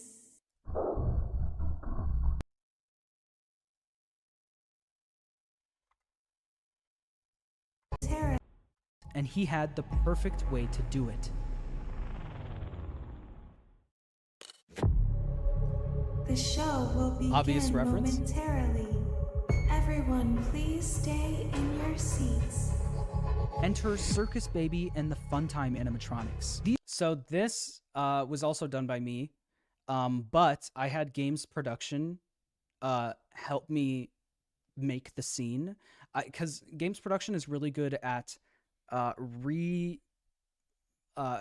making Scott accurate stuff. I said, I want you to make that shot from the sister location trailer in Blender as best you can, and he did it, and I animated all of the stuff with it. I posed all of these animatronics. I did all that stuff.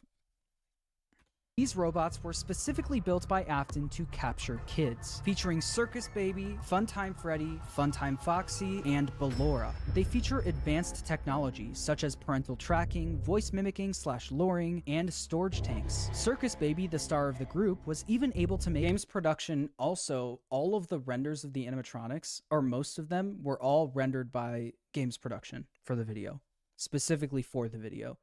Just so we could have some higher quality assets for the video. Ice cream as a way to lure kids to her. Once the kid got too close, a giant claw would reach out, grab them, and lock them in the animatronics storage tank. Some of the board members from Fazbear Entertainment even created a new restaurant for these Fantastic, Barbadroid, and Snartles with the sign animatronics called Circus Baby's Pizza World. Elizabeth, William Afton's daughter, wouldn't another domino. Oh, this scene. When I was editing this, I was losing my mind. I was like, oh my god, this is so cool. I had this vision in my mind. I knew I wanted the speech, Circus Baby's speech, would fall in Afton's life, and Elizabeth would soon be the victim of his terrible misdeeds. This was me. I can do something special. This was all me. Did you know that? I can make ice cream, although I only did it once. I knew I wanted it to be only did it once, and this we went back to the pizzeria. Oh, I knew I wanted it that way, and it turned out so good. What a wonderful day, though. And if you notice, if you played Sister Location and you remember, the speech doesn't happen like this. I had to cut the speech and place things around in different ways to make it happen this way. You'll especially notice it with the counting down. I used to count the children. I'm not sure why. They usually played together in groups of 2 or 3. There were 4, then 3, then 2, then 1. I had to cut around it and make it sound like that. Jocelyn, thank you. Hatta might have been able to get away with his experiments for cheaper if he just had access to. Oh my gosh, that's terrible. Jocelyn, oh my gosh. Poppy Playtime reference? Oh my gosh, you're right. That is Poppy. That is literally Poppy Playtime.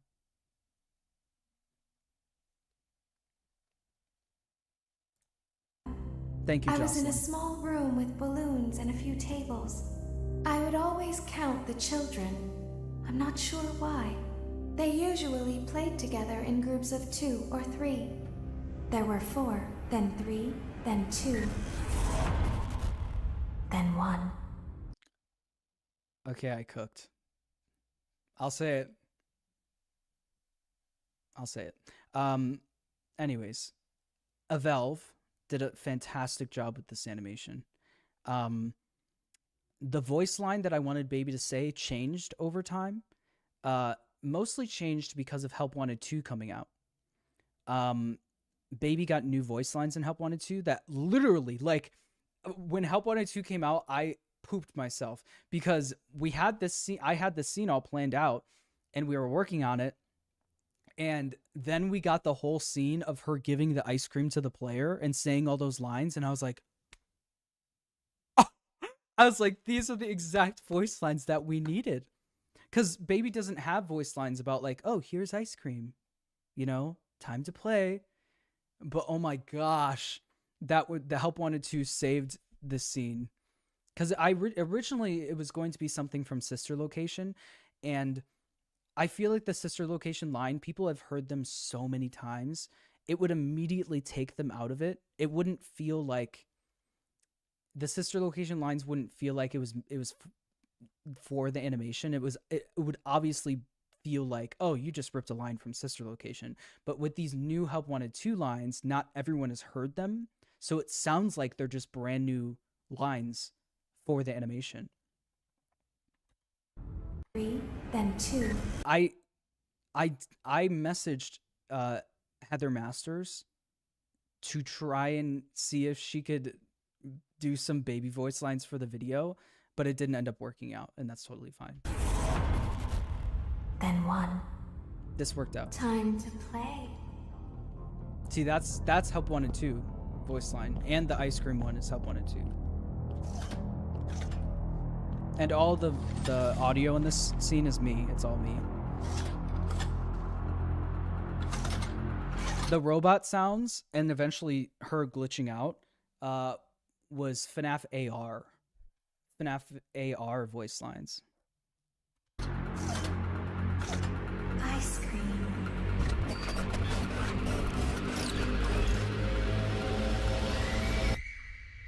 Cutting back to the minigame to make people connect the dots. Something happened when there was 1. I was no longer myself. There was screaming for a moment, but only for a moment.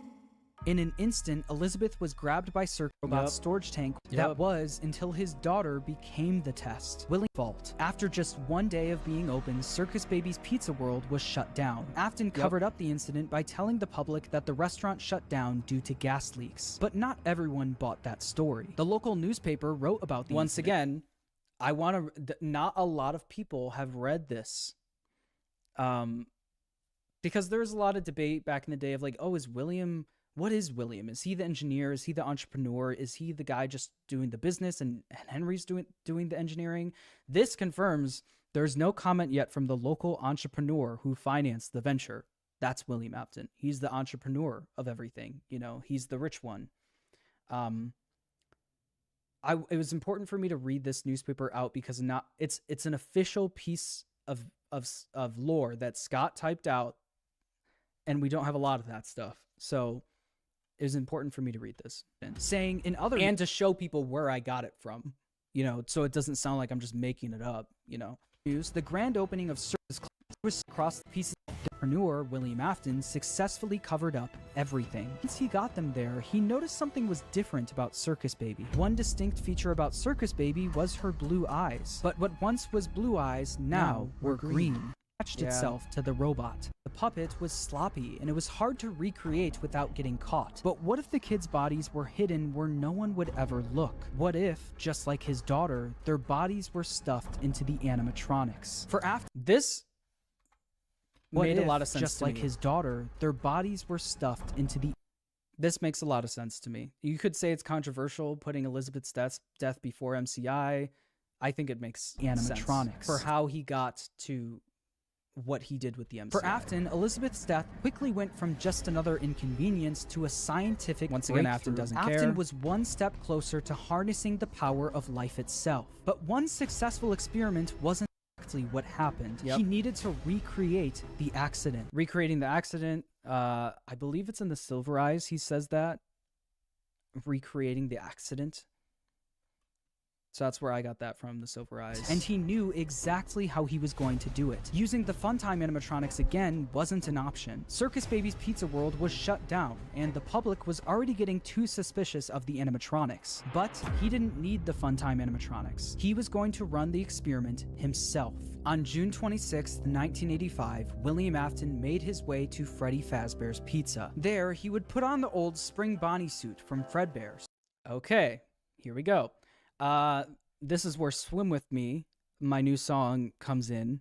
Hold on. Space Bear, thank you. Have you ever tried writing a theory with the concept in mind that Mike is still alive post FNAF 6? That perspective can explain a lot. No, I haven't. If he is alive, it's very... it's clear to me that Michael died in FNAF 6, so if I were to write a theory saying he lived, I would have to make up something of how he ended up living. Oh, he escaped. Oh, he actually didn't want to die. And I don't think people would like that. It gets into fan fiction a little bit. But thank you so much, Space Bear. So where do I even start? This minigame, obviously there isn't an MCI minigame. I mean, there's Foxy Go Go Go and stuff like that, but I was like, it doesn't really fit. A Dirt Me made a recreation of the FNAF movie intro, and I said, can we use that? And I believe he moved some stuff around or even made this, because I said, oh, it's Susie at a table drawing a picture and there's an arcade machine. And he came up with this, and it's literally incredible. So this looks like the FNAF movie. To lure 5 kids into the back room. This is one of those animations that was in the works for like a year and a half. A long time.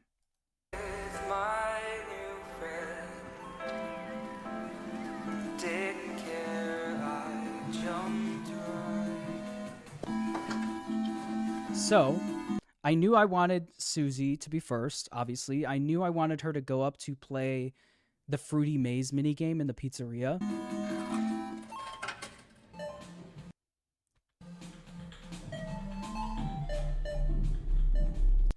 Okay, so this shot, there is behind the scenes on this. Oh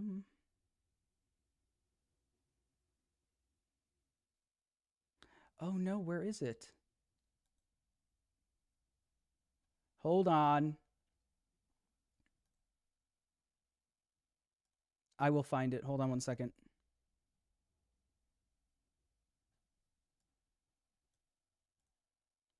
I will find it. I have a behind the scenes shot of this.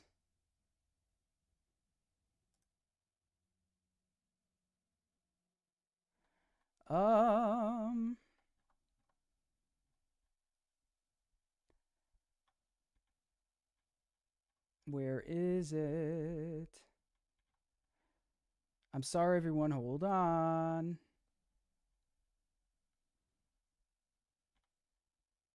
Okay, it's not there. Hold on, everyone. I can let this play while I look. Fredbears to lure 5 kids into the back room. Took a swim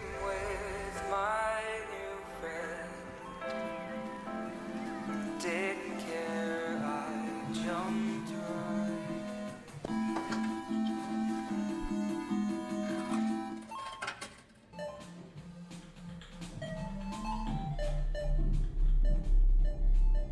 Hello. Looking for a friend? The water's clear, come swim with me.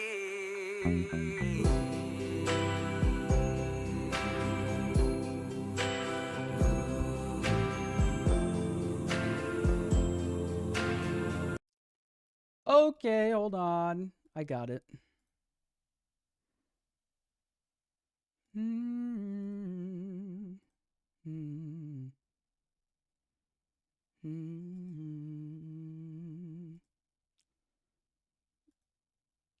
Hello? Where are you?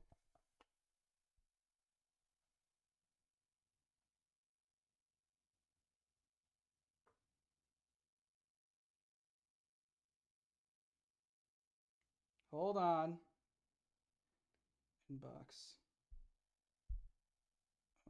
To myself. Insert.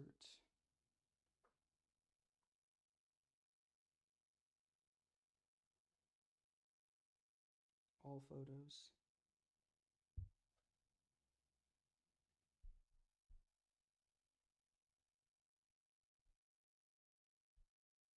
Send. Okay. Hold on. I don't know why I don't have this image.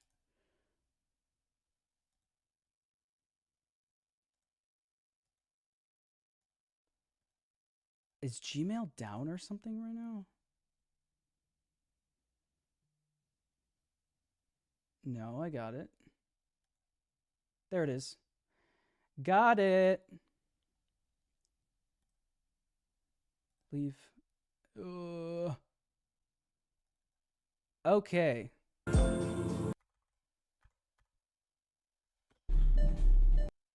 This shot.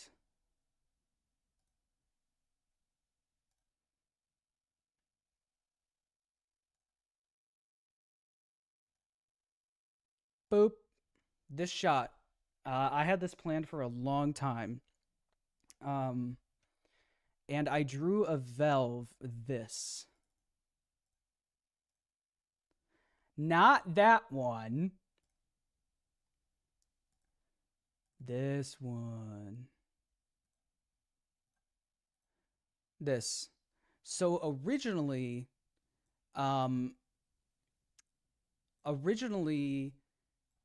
it was going to be Afton walking up and his reflection is in the screen of the arcade machine.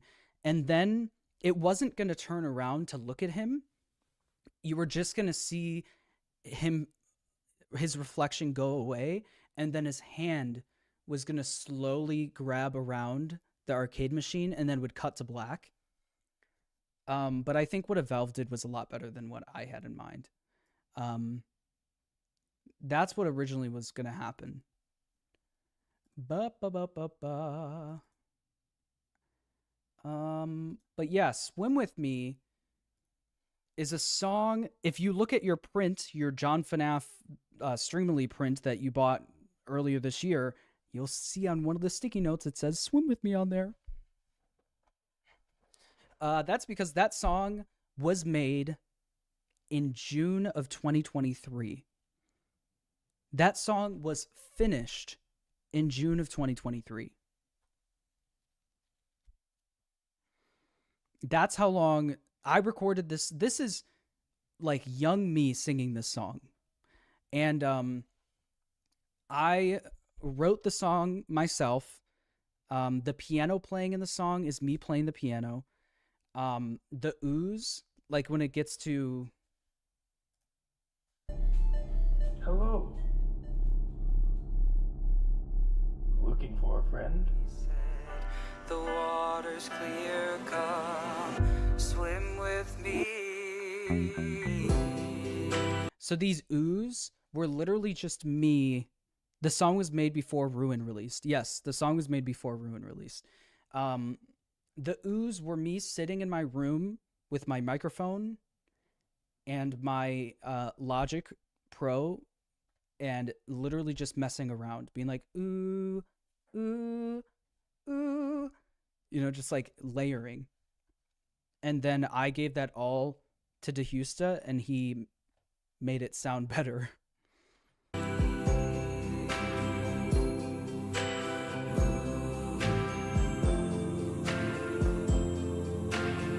Okay, I've seen people say, well, I don't agree that the Unwithereds existed.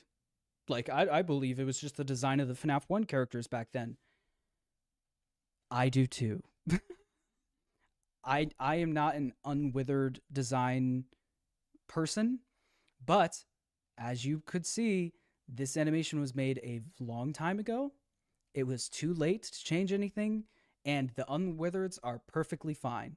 You'll notice that throughout the video, there is not one PNG of the Unwithered animatronics. It's only just the FNAF 1 designs for Freddy, Bonnie, Chica, Foxy. So you kind of get a little bit of everything. You get the Unwithereds if you're an Unwithered person in the animation, and you get the originals throughout the video. That was kind of my thought process.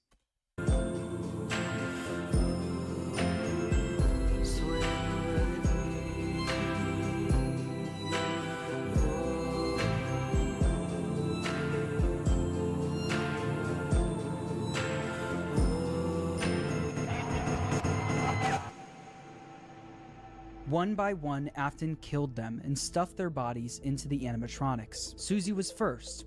Imagine a Swim With Me 33 RPM vinyl release. Could that even exist?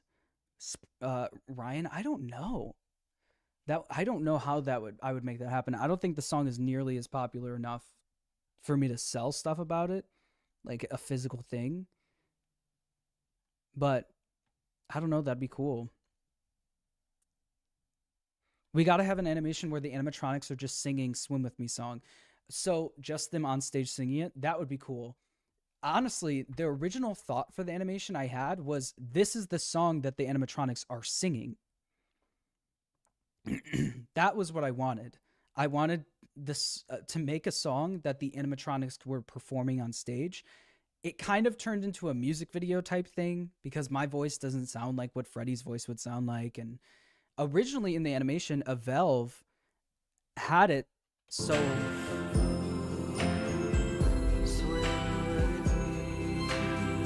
when I say Swim With Me there, Afton was also singing that.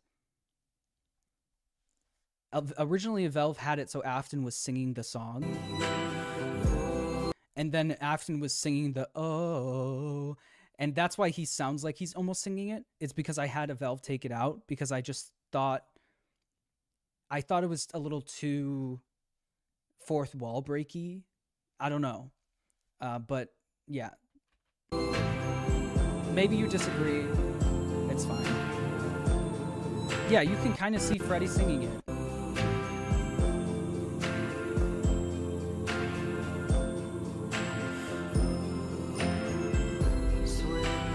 See, like when I say Swim With Me, his mouth opens and sings the song.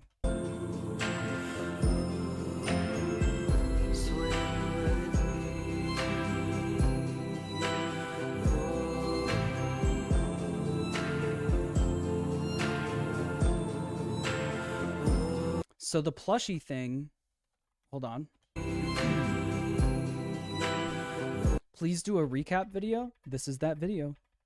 I thought about doing a video, but I think a stream is better. This shot, beautiful shot. I will show you the behind the scenes. This is the original image I drew up for a Valve. This was the original image. I wanted it to be Afton luring the kids with plushies, because I thought it was a really interesting storytelling thing. 83 out of 10 artwork, thank you. I know, I'm not best at art, but honestly, for a storyboard, it's not that bad. Yes, I wanted him, like, shaking the animatron, the shaking the plushies, like teasing the kids, like, oh, come get it, you know.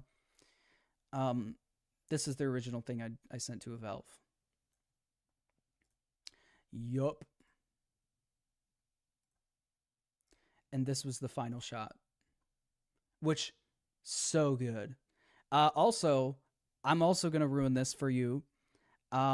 Originally there was a bunch of FNAF 2 posters all over the place in this pizzeria, and I had a Valve take them out, but I think he forgot to take some of the FNAF 2 posters out. You can literally see Toy Bonnie, and I believe that's Toy Freddy posters back here, and that doesn't really line up with the timeline, but it's okay. It's literally for a split second, and no one has even noticed. So, oopsies. It's fine.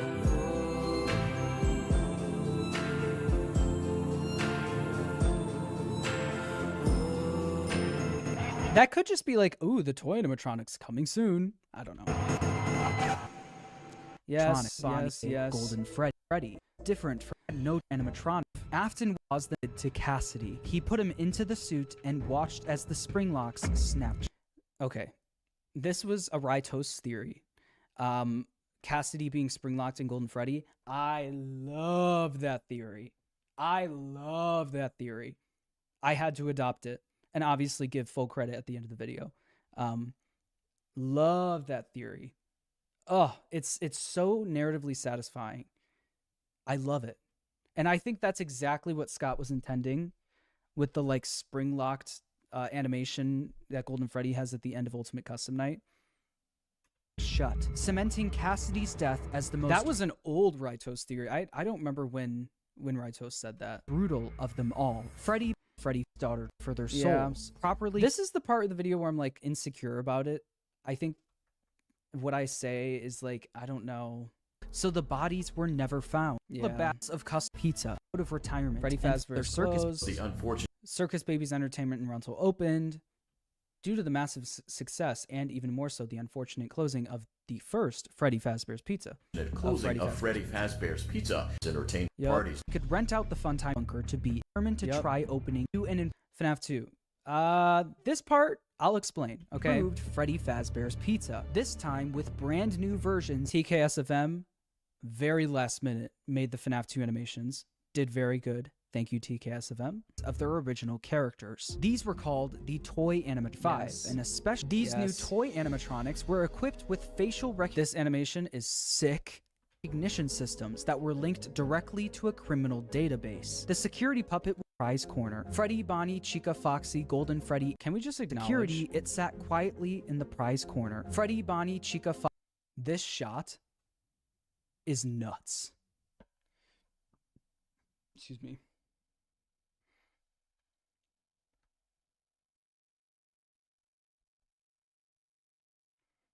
This shot is so nuts. It reminds me of FNAF World. Like that Foxy .exe minigame from FNAF World. Foxy, Golden Freddy, and Spring Bonnie were also moved their parts. These animatronics now be spirits. Okay, controversial. Saying that it's because the original animatronics were being used for spare parts, that is why the toy animatronics are possessed. Like the spare parts from the old possessed animatronics are now being put into the toys. Being put into the... Got away with... I don't know... Hold on. The first set of murders, he needed to see if the kids work at Fitzgerald because the kids adult they encountered location, gaining 5... Someone used it.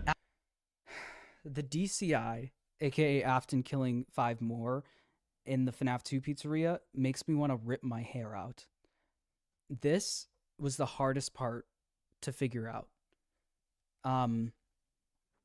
Because those kids don't matter to the story.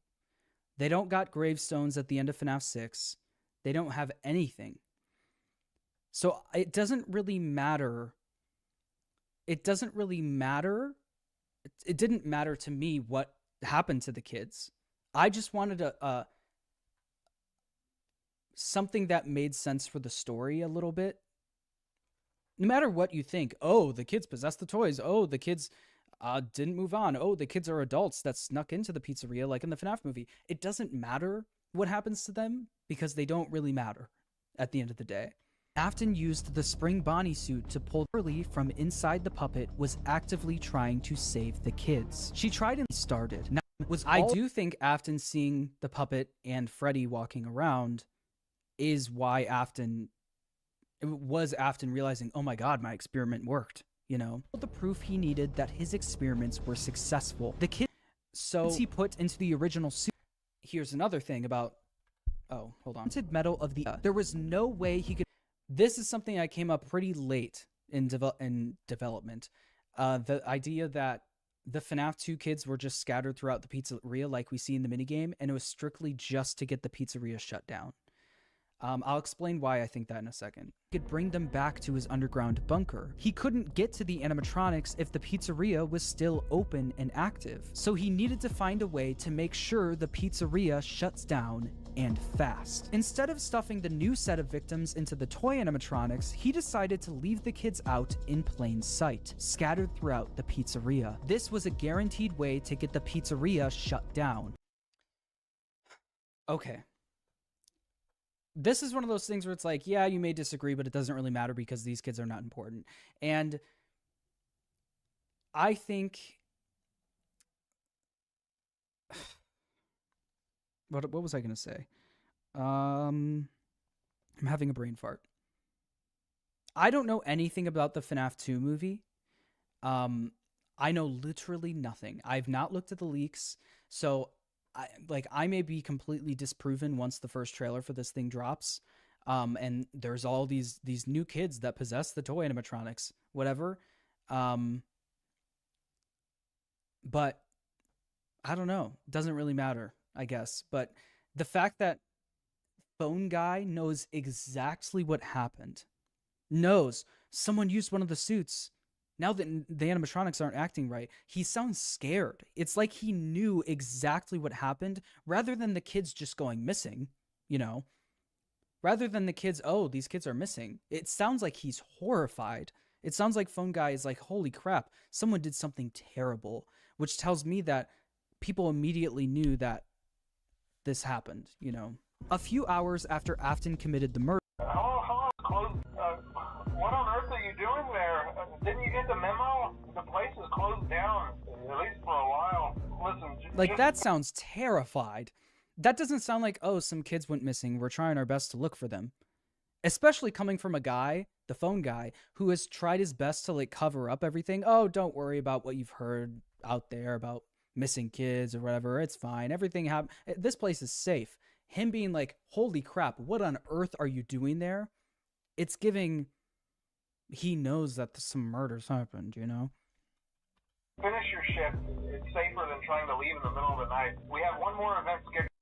Animatronics bit him in the head. This was infamously known as the Bite of 87. Meanwhile, also, it was important for me to switch between all of the contenders for the Bite of 87 because there are a lot of them, and I didn't want to confirm anything, although I think Toy Chica did it, even though the week before kind of hints that Foxy did it. That doesn't make sense to me, so Toy Chica it is. Okay. The next day, during Jeremy's day shift, that's why it ends with Toy Chica doing the bite. The animatronics bit him in the head. This was infamously known as the Bite of 87. Meanwhile, Afton successfully got a few short weeks due to knew he could get away with taking their... So now that the toys were retired, now he could take their endoskeletons.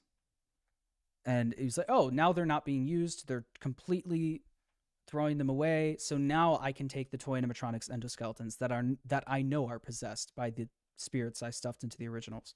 Endoskeletons. But he also knew that he couldn't risk showing his... So then Michael was haunting William's puppet.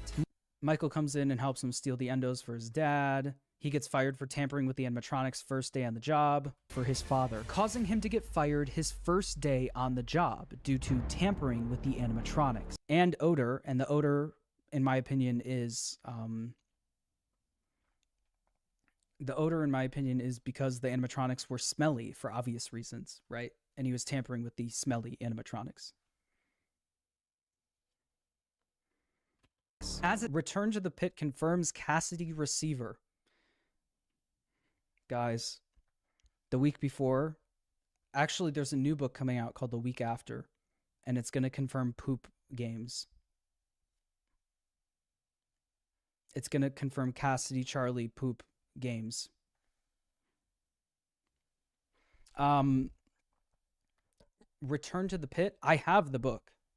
I have not read it, and I don't know how to feel about it. I'm still in the boat that the Into the Pit story and game are not in the main continuity of FNAF games. Sorry. Crap on me all you want. I don't care. That's what I feel. Completely open to getting my mind changed, especially after what happened with the Tales books. Completely open to getting my mind changed. I don't really care right now what Return to the Pit says.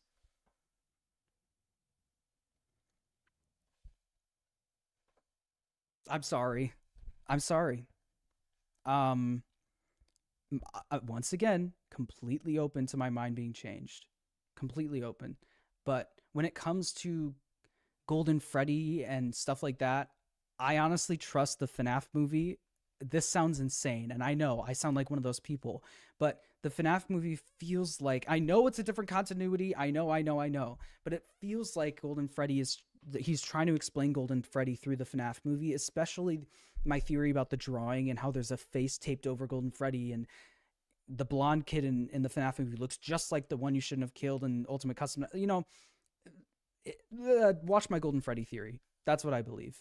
But I don't really care about what Return to the Pit says right now. But I'm open to my mind being changed. Once again, don't get it twisted. It's not that deep for me. But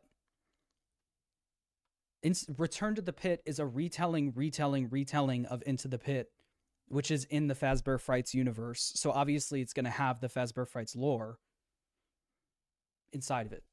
I don't know. As it said in the local news, Chica in 1980 opened the new Freddy's in 1993 at the original murders took the same building didn't help business. Customers barely showed up to the new pizzeria, leading it to shut down by the end of 1993. Although this was bad news for Fazbear Entertainment, this was great news. It wasn't an animatronic.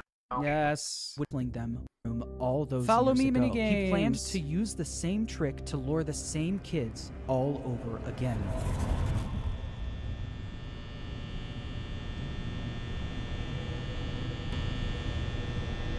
Oh, so this was another one that was scripted by me. I think.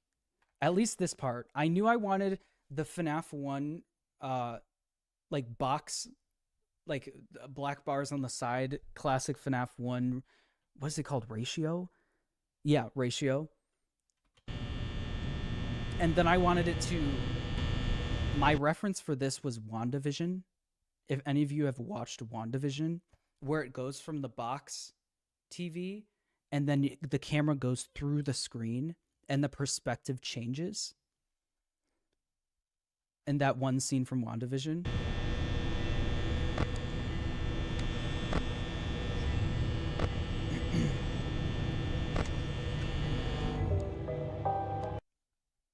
WandaVision reference.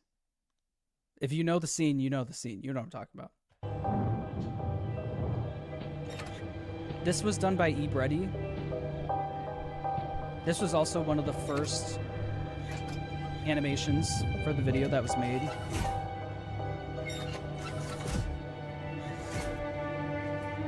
The music, yeah, the music is another one that people are getting copyrighted for, and they have to mute it in their videos. Makes me sad. I have no idea why. This was music that I found off the service that I use.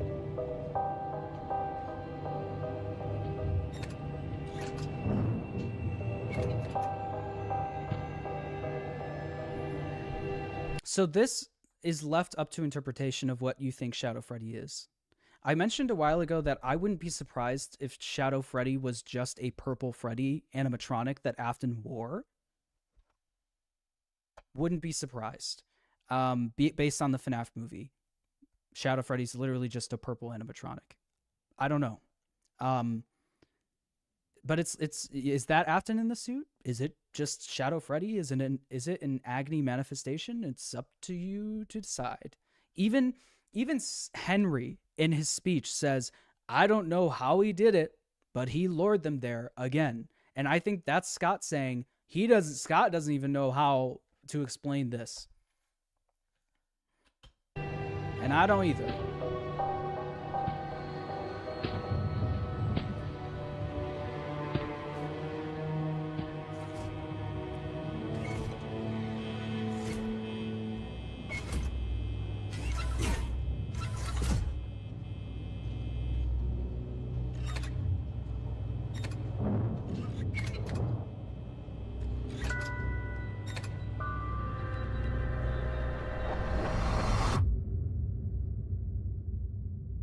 Once he finished dismantling each animatronic and stealing their endoskeleton, he brought them down to his underground bunker. Oh, here we go.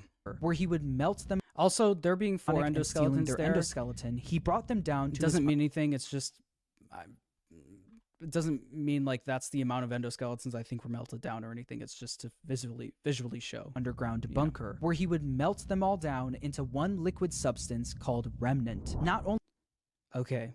This scene was one of the most important scenes in the video for me. My goal with this video was to really show how evil Afton is. I really, really wanted to show how evil he is. And I had the perfect song in mind. I knew exactly what I wanted this music to sound like. And AP did it perfectly. There was like one or two drafts of the song, and I was like, no. And then he did it perfect. This scene is exactly how I envisioned it in my head. And John Lanty did incredible with this scene. John Lanty, like, is insanely talented. And this scene, I saw a lot of people talking about it. Like, this is Five Nights at Freddy's. Like, if you could show one person one scene to show how devastating the story is, this is the scene, you know? It literally shows luring the kid. The kid trusts him, and then immediately that transition happens and your heart stops. Not only did Afton rob these kids of their lives, he would use their souls long after they're gone for his own. Also, the kid with the blurry face. The kid's face was originally not blurred, but I had John Lanty blur the face because that's kind of what they do in the FNAF movie. They blur the kids' faces, and also I didn't want to give like a canon design to one of the kids, you know. No, you didn't mess it up, John Lanty. Own personal gain.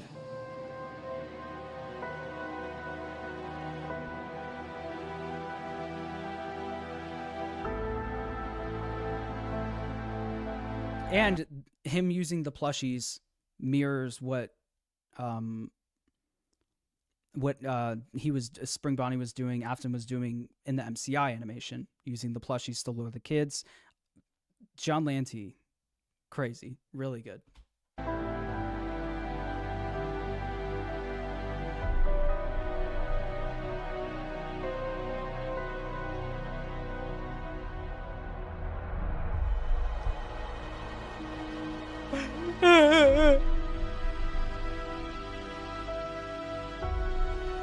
No.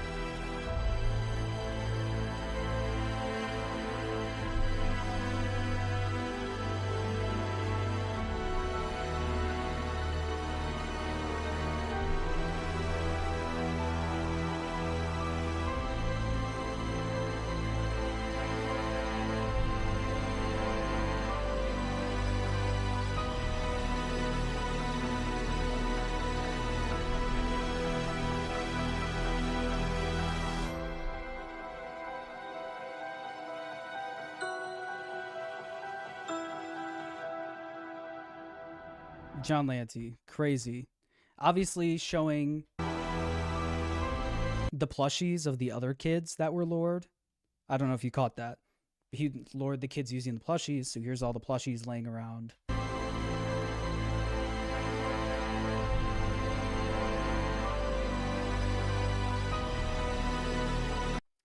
I have behind the scenes on this. I will show you. So I have a few. Let me open all of them.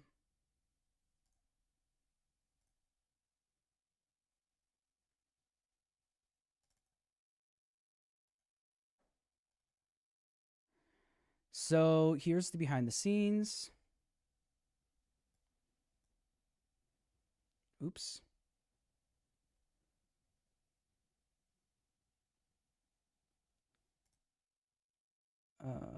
Okay.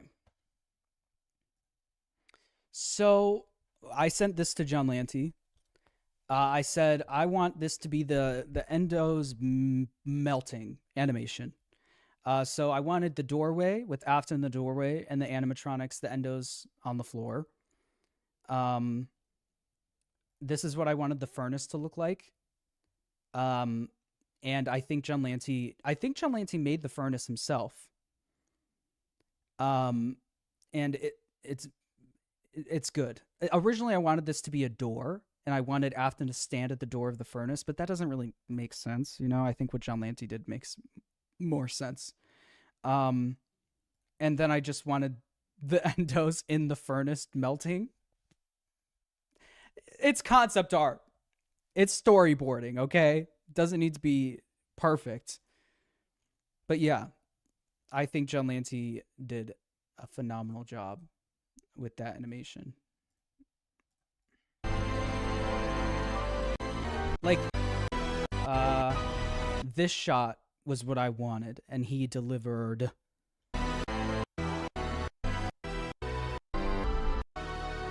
Yeah. Yeah. Yeah. Yeah. By melting down the end of this was TKSFM. And TKSFM, I don't even know if they even knew, but like they matched the vibes of the last animation really well. Successfully created Remnant. This substance containing the spirits of all missing children was silver in color, and if kept at the right temperature was malleable. Afton didn't want to risk testing the Remnant on himself. TK, I don't even know if you saw TK, did you see John Lanty's animation before you made yours? So he injected, because you matched the vibe perfectly it into the fun time. You showed me to use a oh, okay, good. Oh, good. Pat myself on the back. I'm glad I did that. Animatronics. Once he did, the animatronics jumped to life. The experiment had worked. Obviously this is a reference to the Silver Eyes. That panel from the Silver Eyes graphic novel of Afton putting the Remnant into Funtime Freddy. I literally think I sent TK the page from the graphic novel and I said, I want this. And he delivered animatronics. Once he did, the animatronics, the fourth closet, yes, jumped to life. The experiment had worked. William Afton unlocked the power of life. There's lots of references and stuff throughout this video. After his successful experiment, he went back to Freddy Fazbear's Pizza to collect his old Spring Bonnie suit. But once he got there, he was met with the spirits of the 5 missing children. My Golden Freddy video, I do something very similar to this, just to show everyone, oh, there's Freddy, Bonnie, Chica, Foxy, and this is Golden Freddy, the vengeful one, trapping him inside the safe room. Cassidy, the spirit inside Golden Freddy, chased Afton around the room and forced him to get into the Spring Bonnie suit. Cassidy was the most vengeful spirit of them all. Being spring-locked in the Fredbear suit was a painful and slow death, and he wanted to make sure that Afton knew what that felt like. At this point, Afton knew how a spirit could live on. As long as he was inside the suit, he knew he'd be back. Okay. This is actually from the movie. Like, the movie taught me that Afton getting into the Spring Bonnie, because this similar thing happens in the movie, this exact scene. But Afton doesn't get into the suit to protect himself from the spirits. He gets in the suit because he knows he'll be back. He puts the head on, the Spring Bonnie head on, and says, I always come back. It's almost like prideful for him. That's why I think he's laughing in this scene. He knows he'll be back, and he's okay with it. So that's where I got that from. And obviously Cassidy being spring locked, now Afton being spring locked, Cassidy the one being chasing Afton into the suit. Like, that's storytelling. This was Ready. This scene is actually from the Follow Me animation of the animatronics being lured and then dismantled by Afton. That was all one animation, but I had to split it up because the story doesn't really work where Afton immediately gets spring locked, you know? And this song that I found is just perfect. It's perfect. Suit. He knew he'd be back. Same in the Silver Eyes too, yeah, with the spring lock.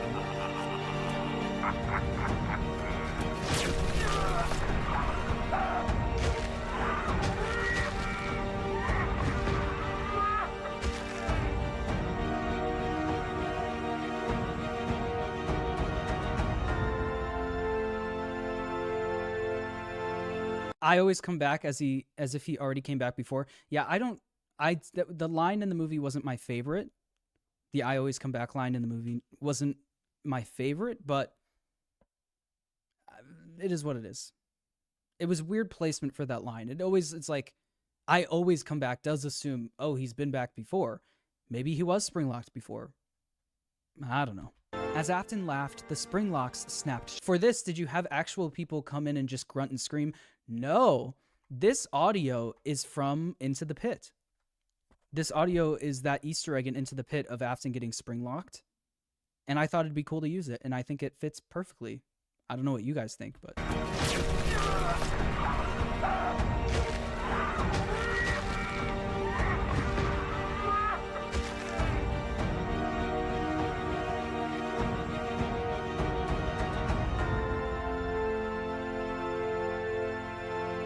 As Afton laughed, the spring locks snapped shut, forcing him to go through what Cassidy went through. This was also... There's a lot of important moments in this video. This shot... This is one of the most important moments of the video for me. Showing this side by side, saying, oh, these are two spring lock failures. Looking exactly the same. Two spring lock failures. You know, this was one of the most important shots. You saw my comment. Great choice. Thank you. Yeah, of course. I'm reading the chat. I'm reading the chat. Act of revenge by Cassidy, and it wouldn't be the last. Afton was now confined to the safe room of the now shut down Freddy Fazbear's Pizza, and because of this, everything in his underground bunker, all of the sister location still being rented out during the day. The spirits are now trapped in the Funtime animatronics. Back father, since he was now gone, Michael had no choice. He took the elevator. This was Jason 3D. These were done last year, these sister location animations, I think. Down to where his father worked every day. Although Michael was helping out his father by stealing some of the endos from the animatronics back in the day, he never exactly knew. An important thing for me was not showing a canon design for for Michael. You'll notice throughout the video that you never see a character's face. Like a human model. Or maybe you do once. I don't remember. But you'll notice that their faces are being hidden. It's because I thought it would break the immersion. A big thing when I first pitched this to all the animators last year was I don't want human models to be used. If we have to use arms and hands at a certain point for a POV shot, that's fine. But human models make it feel less like real life, you know? It makes it feel, because human models are hard to model. Exactly. Like human models, I feel like would take people out of it. And the main goal of this video was to make the animations feel as real as possible. Like it's real life, you know? Loves it every single minute, the visual effects. Thank you so much. You're so supportive of me. Thank you so much. What William was doing until he got down into the bunker. This song is a song I found on the service that I use, and it sounds exactly like it comes from Five Nights at Freddy's. Like this song sounds exactly like a FNAF song. I was shocked. It just worked out so perfectly. Sometimes making stuff like this it's about finding the right song.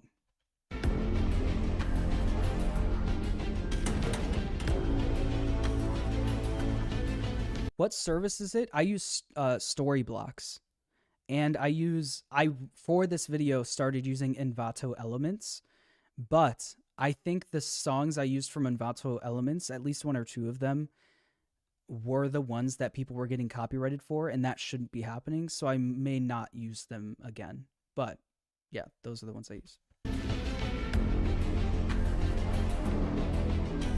Over the several days he visited the bunker, he learned more about what his father was up to. He learned about the massive facility his father built, complete with multiple rooms conducted. Do you know if any of those songs from the service are AI generated?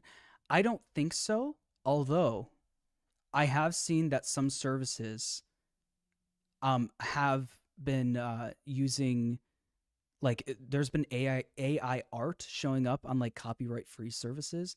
I hate that. So all of the songs that I use in my videos, most of them are from before AI really kind of popped off, I guess. So I feel safe with those ones. Now when I'm choosing a song, I make sure to see who the composer is. And a lot of the composers that I choose for my videos are composers that have made the songs in the past, so I feel safe using them. But holy crap, it's really scary. I remember the switch from, oh my god, in my brain, I'm sure you maybe can relate, the switch from I can trust everything I see online, that it's not AI art. And then something happened like last year or early this year where I was like, I think it was early this year where I was like, oh my god, like I can never trust 100% what I see anymore. It's scary. It's really scary. And a big part of this video was making sure there was nothing AI in it. So, who voiced Spring Bonnie? A voice actor named Upside Haunts. That was one of Valve's friends, the person who made the animation. Dude, thumbnails are impossible now. Like thumbnails, like you see those live streams of like, oh, cute cats for 5 hours straight, and it's just like an AI thumbnail of a cat, and I'm like, oh, no, not my cute cats. Fear experiments. He learned the truth behind the Funtime animatronics and how they were actually designed to kidnap. Okay, I'm sorry to keep pausing. Can you please add the soundtrack to YouTube? It kind of already is on YouTube. There is a topics channel called FuhNaff. If you search FuhNaff on YouTube and then sort by channel, there is a FNAF-topics channel. The songs are all on there.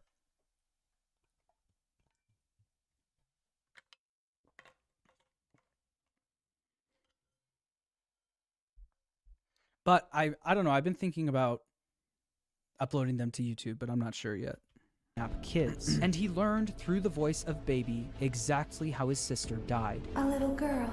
Yep. As the week went on, Baby was conducting a plan of her own. A plan to escape the bunker using Michael's body. Showing Elizabeth, oh, she's evil now, and showing Ennard and Michael's body, helping people connect the dots if they're don't 100% remember what happens in the games, you know. Was no longer the person Michael remembered her as. She was entirely devoted to her father. And also want to talk about, not only did I do not like AI art, I want to make sure that everyone in this video was compensated correctly. So trust that everyone in this video was paid their rate for the animation and or more. And I would say half the time they were paid more because I didn't think they said they wanted enough money. So trust.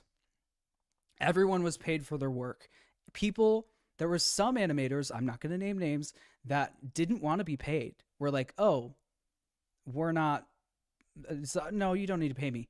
Yes, I do. Oh, well, it doesn't work out because I live in this country. It doesn't, like, I don't have this. We're making it work. So there you go. Just want to clarify all that. It's important to say. And that's another thing about being in the position I am. That's why I did the signed prints, the need more proof signed prints. It was to afford the video. And in the position I am where YouTube's my job, I want to spend money on cool stuff like this, you know? I want to spend money on cool stuff like this. Also, for the soundtracks. Oh, I don't know if I should be saying this. Sorry if this is bad. But for the soundtracks, AP Angry Piggy is making 100% of the revenue that the soundtracks make. I am not taking a cut of his profits. So me saying go stream the soundtrack, aka go support AP Angry Piggy, because he is making 100% of the revenue off of the streaming services. He gave me a $5 Chipotle gift card. No, I did not. No, I didn't. No, I didn't. I can give you that too, though. But yeah. Would do anything to make him proud of her. At the end of the week, all of the Funtime animatronics endos were scooped out, with all of them combining into one animatronic called Ennard. This creature, containing the spirits of the missing kids and Elizabeth, knew they wouldn't be able to escape the bunker looking like an animatronic. They needed a human body to walk around in.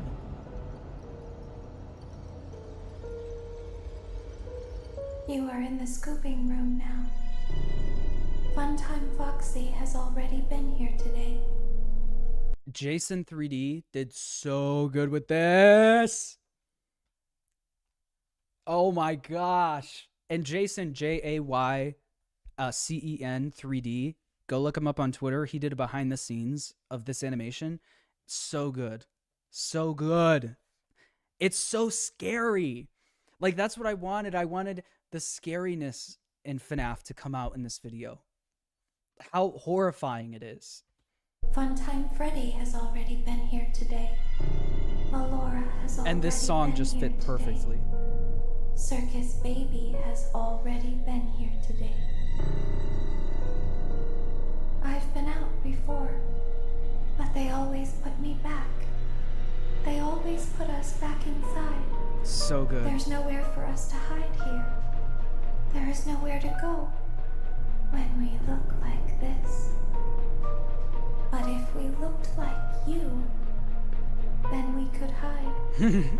If we looked like you, then we would have somewhere to go. The scooper only hurts for a moment. The song sounds like Sister Location. It does. Ennard has never been freakier, and that's saying a lot. Thank you. I appreciate that. We can thank Jason 3D for that.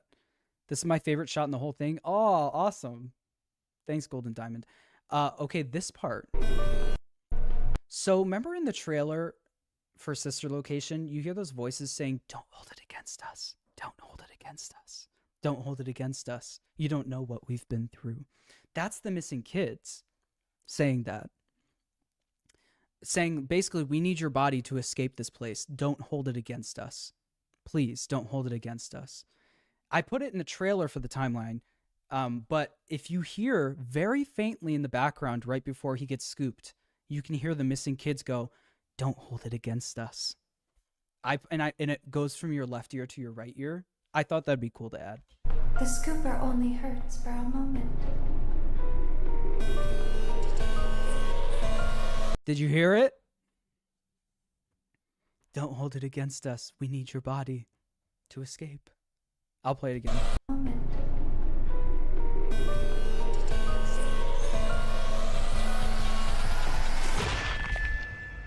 A lot of people didn't notice that. Michael Afton's insides got scooped out and replaced by Ennard, helping all of the souls to escape the facility. With every passing to turn, He Ennard's turns injector, purple. when Michael Afton It's a remnant injector. scooped, he was also Little storytelling things because like the this. scooper showing the blueprints was also a remnant injector, showing, hey, it's a remnant injector. And then instead of cutting right back to Michael getting scooped, keep this on screen, but fade it a little bit, turn the opacity down, so people, as they're watching the scooping happen, can still read, if they haven't caught it yet, remnant injector. When Michael Afton was scooped, he was also injected with remnant. So you can piece those things together a little bit better. Remnant made it so even after Ennard was gone, he was still able to survive. With Michael now back in full control of his body, he had a new mission. Although he did, one way or another, successfully misdeed this. Father. Father. It's me. I wanted to include this cutscene because obviously it's a big chunk of canon material that I think should be in the video, but I added the flashbacks to, like, not just showing Michael talking about it, showing what Michael is talking about. They were all there. They didn't recognize me at first, but then... To make it easier to understand. They thought I was you. And I found her. I put her back together, just like you asked me to. She's free now. But something is wrong with me. I should be dead, but I'm not. I've been living in shadows. There is only one thing left for me to do now. I'm going to come find you. I'm going to come find you. There you go. Michael would spend years searching. Fazbear's decided to open something called Fazbear's Fright, the horror attraction. So you'll notice that if there's a canon chunk of material that's text from the games, I'm reading it. Because it just helps gain trust with the audience, and it helps the audience understand better what's going on. And it maybe some fans haven't actually read what this newspaper even says, you know? So maybe explaining that, reading it to them is more effective than you may think. The horror attraction. Local amusement park is getting ready to scare your socks off. Actual relics from the decades-old pizzeria. This new attraction is guaranteed. This is so thought out. I loved it. This is so thought out. Thank you for noticing. Holy crap. Every second of this video I thought about for a year and a half. To bring back your childhood in the worst possible way. As if using the crimes of his father to make up the script. Holy crap, the script took so long to get right. Profit wasn't bad enough. They also went back to the old pizzerias and collected any objects they could find to put on display at the attraction. Michael immediately applied for the job of the security guard with the sole intention of burning the place to the ground. When he got there, he saw the remnants of his past. The shells of all of the animatronics, missing every single one of their endoskeletons. Thanks, Khalees. He knew they could only find the shells of the... This was also very important for me to say. I think I said this in a video in the past, but it's showing that, hey, have you ever noticed that in FNAF 3, you literally only see the shells of the animatronics? It's only the shells. They're missing all of their endoskeletons. A design detail that Scott probably didn't think much of when he made FNAF 3, but made sense in future games.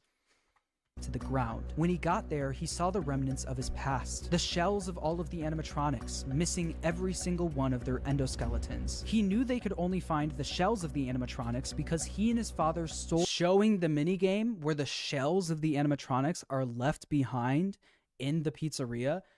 All their endoskeletons. All the shells are only left behind. He took the endos all those years ago, leaving only the shells. Oh, why is there no endos in here? Behind. On day 2 of working at the attraction, he got word that they found a real... This Springtrap decided to go through on his plan to catch fire, burning... This was done by ML Spence. The horror attraction to the ground with his father inside.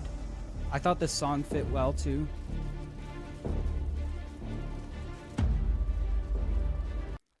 I'm gonna read chat for a sec. Hold on.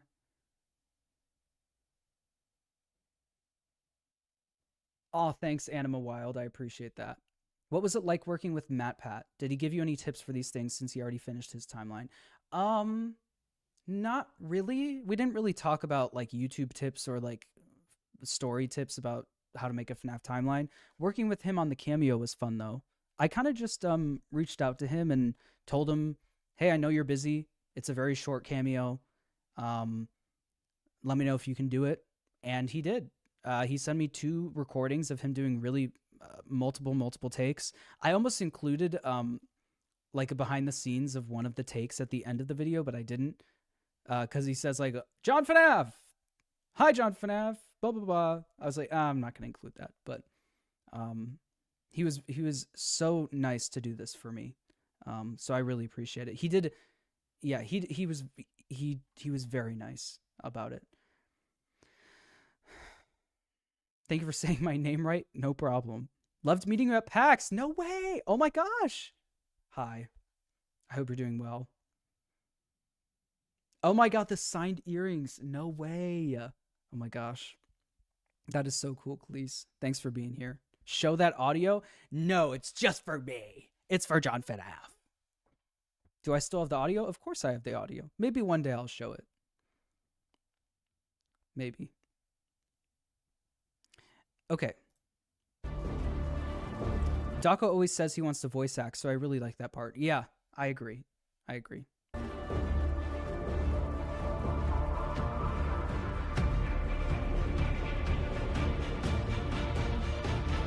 You cried the ride home when you met me and Daco at PAX? Don't cry. Oh my gosh, that's so sweet.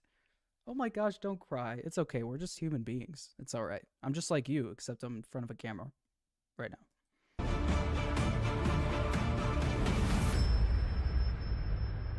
Very cool. The local newspaper would write about the fire. In this animation, I specifically told ML Spence, I said I want him looking back for longer. Because it was kind of like this, and then it ended. But I was like, no, I want him looking at the camera for a while because I knew what I wanted this to be edited like. For your cameo in the 10th anniversary video, I almost included your end bit where you say, "Bye, hottest dog." That would have been funny. But I understand why you didn't.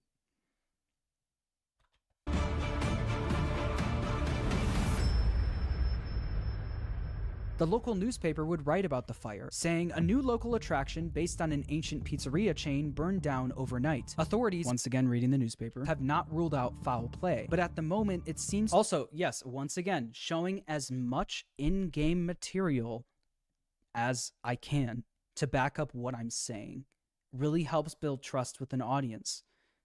Helps people understand better. So showing this, for example, what you're about to see, to have been caused by faulty wiring. Although the fire destroyed most of everything in the building, William, miraculously, was able to survive.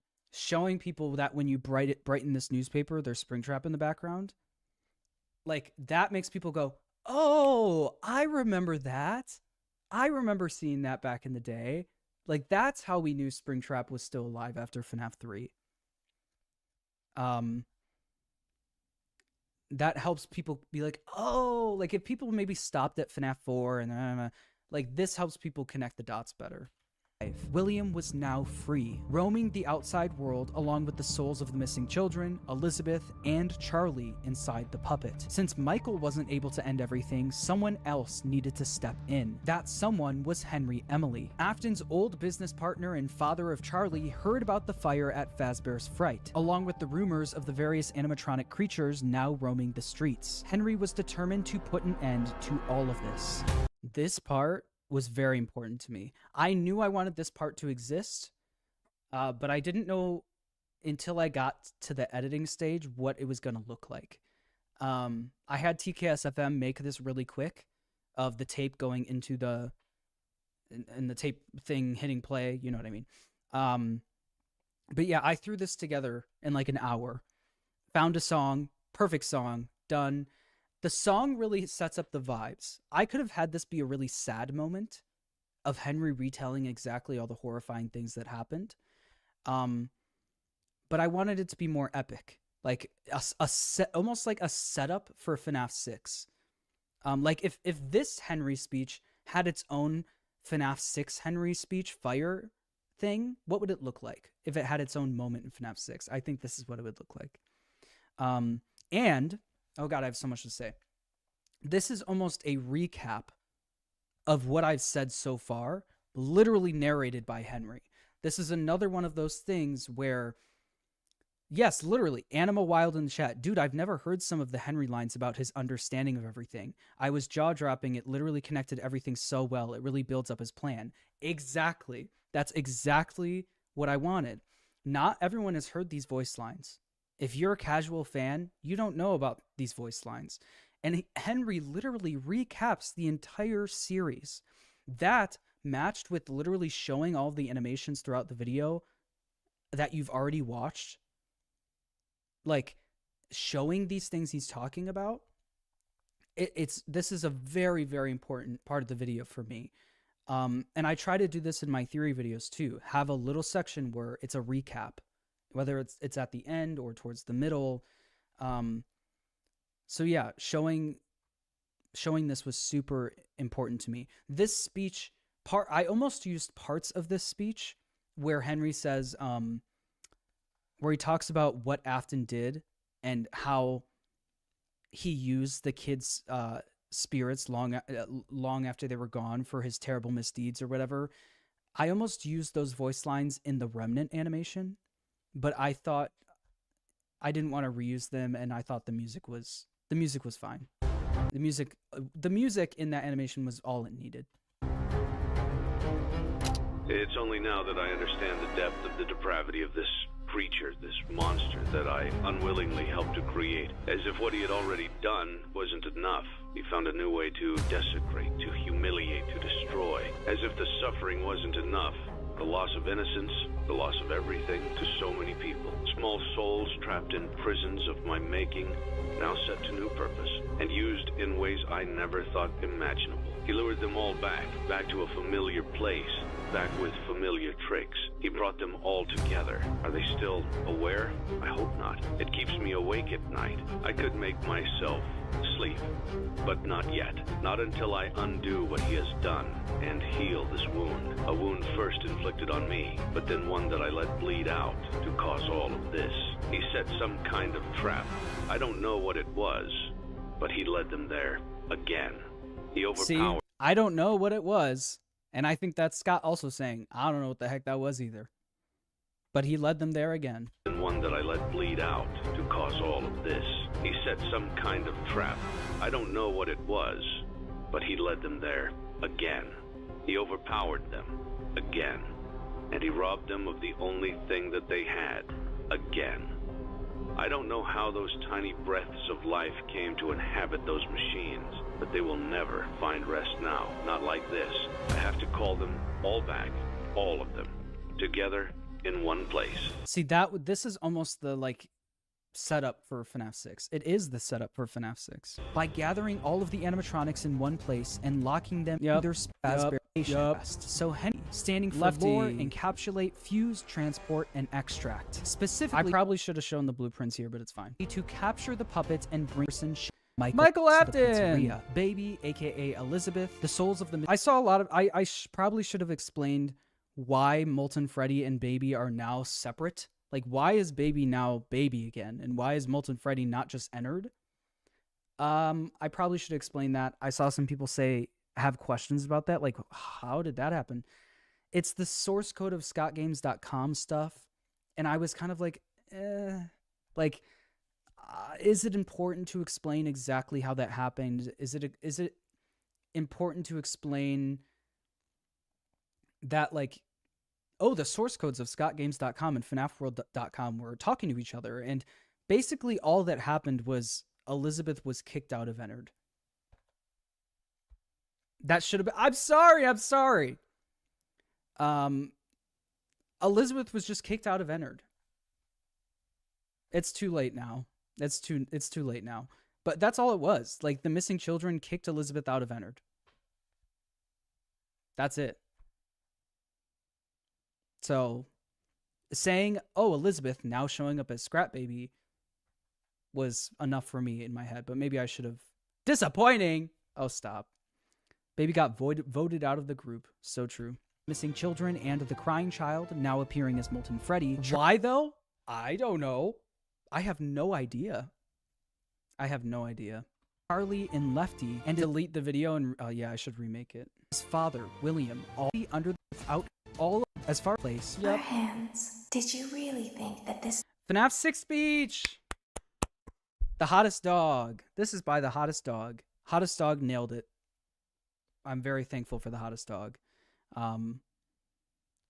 Yeah, that's all I got to say. I originally wasn't going to include all of these beginning voice lines that Baby says, but I thought it was important. So I just left it in and left it a black screen. So while you're watching this, you think, is there going to be an animation? Like, did he animate the FNAF 6 speech? Because all you see is black screen. This job just fell out of the sky for you? No, this was a gift. You're thinking, for us. Oh no, is there no animation? You gathered them all together in one Of course place. there is. just like he asked you to. All of those little souls in one place, just for us. A gift. Yes. And the song that plays in the background of this FNAF 6 speech, Nowhere to Run by Leon Riskin, is a remix. Me and AP Angry Piggy completely remade the song. AP Angry Piggy added his own little touches to it, and it's a complete remaster. Not remaster, but remix. And it's real good. Like, you should go listen to the soundtrack. It's really good. Just on its own as a song. Now we can do what we were created to do and be complete. I will make you proud, Daddy. Watch, listen, and be full. Yes, Hottest Dog. Connection terminated. The eyes, like the Scott Games teaser, so good. And be full. Or FNAFworld.com teaser. Connection terminated. I'm sorry to interrupt you, Elizabeth, if you still even remember that name, but I'm afraid you've been misinformed. You are not here to receive a gift, nor have you been called here by the individual you assume, although you have indeed been called. You have all been called here, into a labyrinth of sounds and smells, misdirection, and misfortune. A labyrinth with no exit. Oh, and I got a license for the song. That's the reason why I was able to put this remixed version of Nowhere to Run, the song in the background, on streaming services, is because I got a license for it. So everything is safe and everything's legal. Don't worry. A maze with no prize. You don't even realize that you are trapped. Your lust for blood has driven you in endless circles, chasing the cries of children in some unseen chamber, always seeming so near, yet somehow out of reach. But you will never find them. None of you will. This is where your story ends. And to you, my brave volunteer, who somehow found this job listing not intended for you. Although there was a way out planned for you, I have a feeling that's not what you want. I have a feeling that you are right where you want to be. I am remaining as well. I am nearby. This place will Is that the puppet bumping against Lefty? I think so. I think that's what he was going for. Like the puppet trying to like escape Lefty. Not be remembered, and the memory of everything that started this can finally begin to fade away, as the agony of every tragedy should. And to you monsters trapped in the corridors, be still, and give up your spirits. They don't belong to you. For most of you, I believe there is peace, and perhaps more, waiting for you after the smoke clears. Although for one of you, the darkest pit of hell has opened to swallow you whole. So don't keep the devil waiting, old friend. Yep. My daughter, if you can hear me, I knew you would return Insane. as well. It's in your nature to protect the innocent. Oh, the puppet escaped. I'm sorry that on that day, the day you were shut out and left to die, no one was there to lift you up into their arms, the way you lifted others into yours. And then, what became of you? I should have known you wouldn't be content to disappear. Not my daughter. I couldn't save you then, so let me save you now. It's time to rest, for you, and for those you have carried in your arms. This ends, for all of us, in communication. Yay! Henry put... Okay, so this is where I put Happiest Day. I know it's controversial. I know people think Happiest Day happens in FNAF 3, and maybe it does. I couldn't find a way to make it work. I think FNAF Happiest Day happening after the FNAF, like right after the FNAF 6 fire makes sense. And what I'm about to say here makes sense. I got some BTS if you like, John. Hottest Dog. In communication. I was gonna say you should make content and make money off of the BTS. I don't know. I don't want to steal your moment, Hottest Dog. You can do whatever you want with that. Communication. Henry putting fire to the animatronics may have freed the spirits from the metal of the robots, but some of them still needed help actually moving on into the afterlife. This help would come from Charlie. She helped guide the spirits into the robots. Now she would help them move on. In the world of Five Nights at Freddy's, the way a spirit can move on is by them being put into a happy memory. The memory Charlie chose actually comes from the crying child and the day he got bit. Piece by piece, Charlie put— Well, if you want to send him Hottest Dog, that's fine. that terrible, shattered memory back together. I don't know why this is glitching out like this. It makes me upset. And she would change it into a happy memory. Instead of the crying child getting bit on his birthday, Charlie changed it so that all of the missing kids and Charlie would— If you want to see my reasoning for this, go watch my Golden Freddy video. celebrate him, giving him a giant birthday cake. By changing that terrible memory into a happy one and attaching all of the spirits to it, they were able to successfully pass into the afterlife. John Lanty. This is a John Lanty animation. Beautiful. Beautiful animation. I've had this one in mind for a long time. This shot, like a beautiful, realistic shot of the graves. Oh.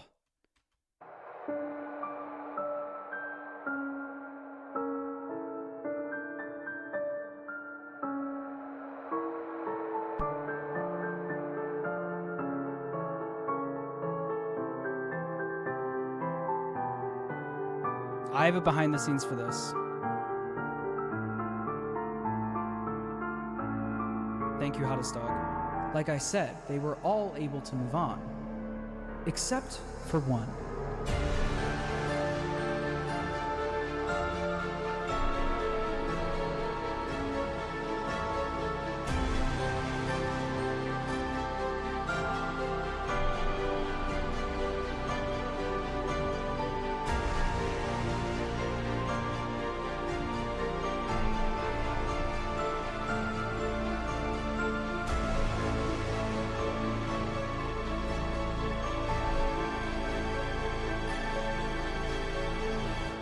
Yeah. I wanted the soul to go into his head and then his eyes turn red.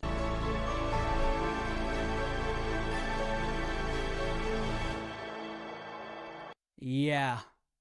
I got behind the scenes for this one. This is what I sent John Lanty. I'll make myself smaller. This is what I sent to John Lanty. Are you ready for this? Get ready for some peak cinema. Get ready for some peak cinema, okay?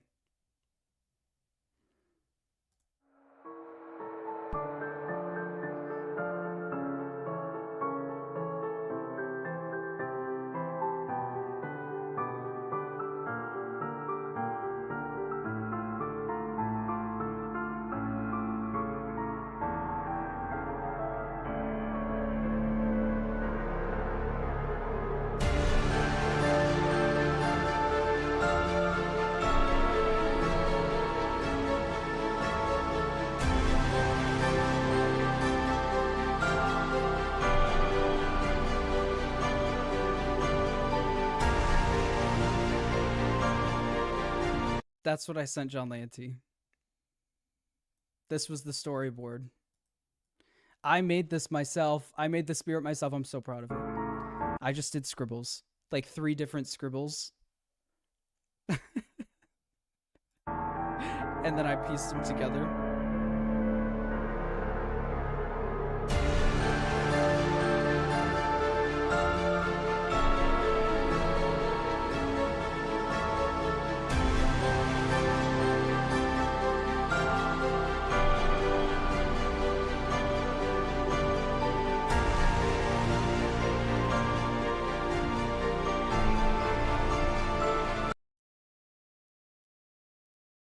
Yep. That's the behind the scenes. The stock sky image is actually Final Cut Pro has like a sky background, so I just used that. Awkward, thank you. Just want to let you know this video is really impressive and inspiring for an animator like me, who has been going through artist block for about a year. Great job, truly. You nailed it out of the park. Thank you so much. Thank you so much. It's the animators. They're incredible. They're incredible. Thank you. Cassidy, the most vengeful spirit of them all, wasn't done yet. He decided to attach his soul to Williams, making sure that William was unable to move on. By attaching his spirit to Williams, he was able to trap Afton in an endless loop of death. He made Afton relive every one of his terrible misdeeds. The fear experiments, his underground bunker, and the pizzeria where Cassidy was killed. Afton experienced all of this while being attacked and killed over and over. John, was Charlie not being freed too intentional? This is news to John Lanty. I don't think I've said this to John Lanty. I know he's in the chat. I kind of forgot about Charlie in that scene.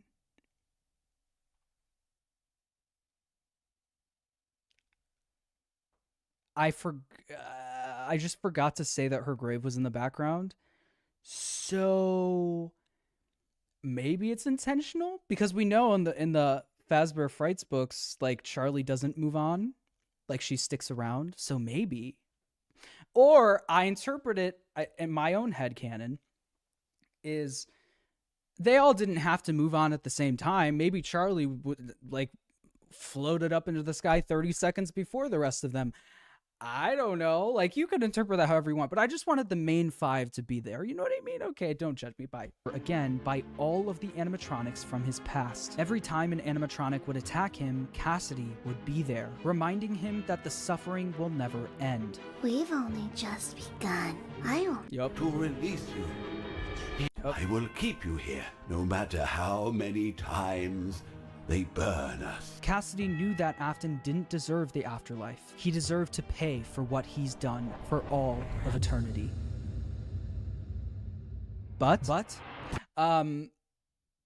yeah, if you keep up with the franchise, you know that this ending speech was very important for the video. Once again, like every video I make, none of this is fact. Only Scott Cawthon knows what he wanted to say, or does he know? I don't know. This was an important speech.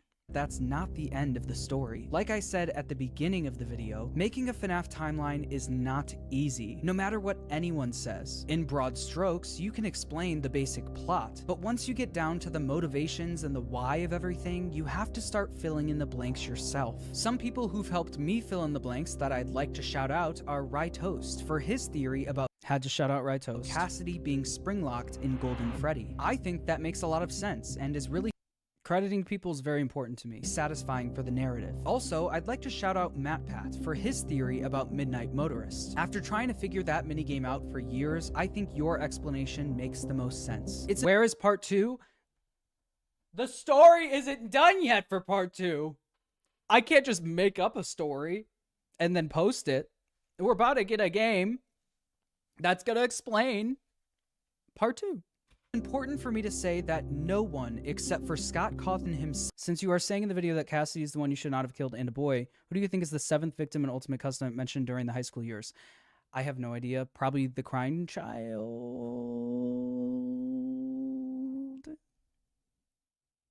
Even though Afton didn't kill the crying child, his not being a great dad arguably killed the crying child. I have no idea. But thank you, Star.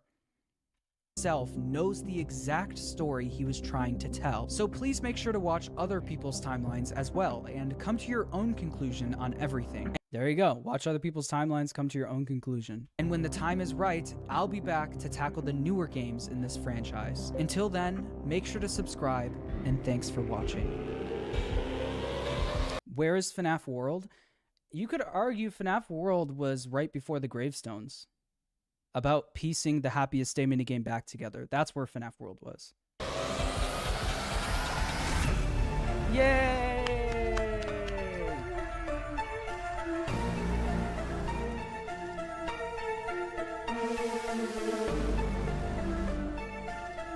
Yay!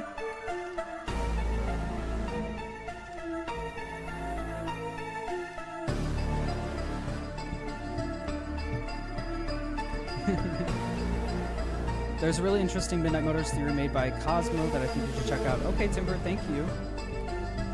Cosmo. I've not heard that one before.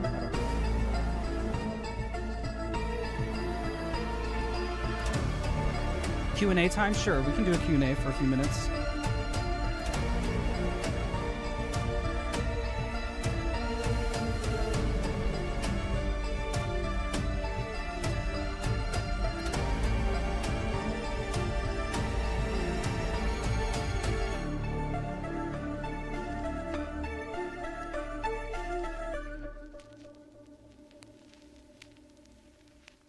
Yay! Okay, the hottest dog sent me something.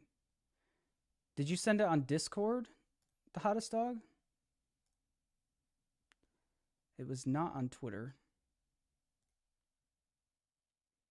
It was on Discord. Okay.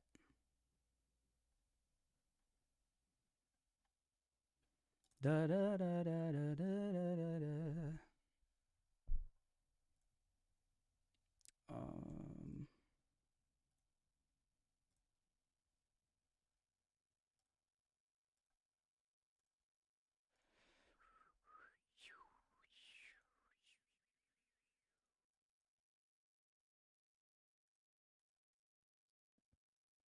Okay, this is the first behind the scenes that I was sent by Hottest Dog.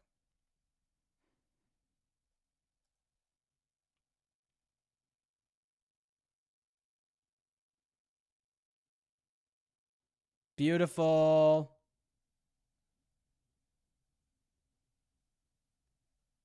Beautiful. This is the next one.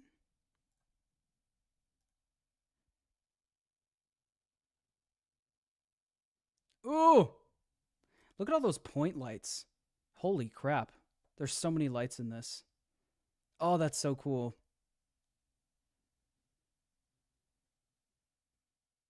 And the camera moving right here.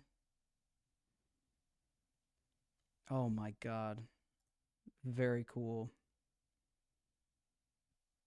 Oh, the full view of Afton on the monitor. Yeah, that first one. Third one. Hey!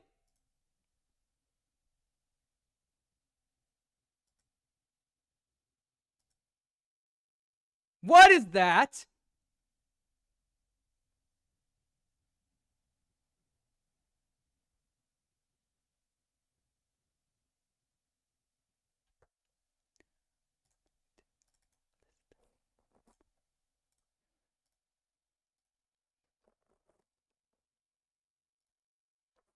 My daughter technically left to die.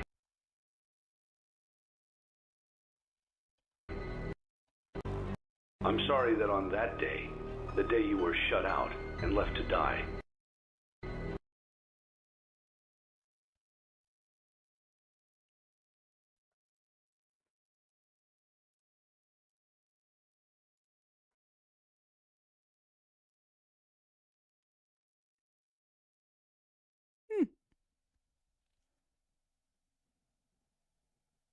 My microphone broke.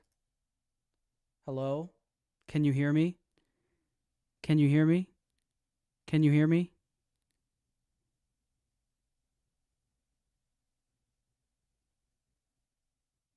I just wasn't speaking. I think you maybe thought I was muted, but I just wasn't speaking. Maybe it was muted? I don't know.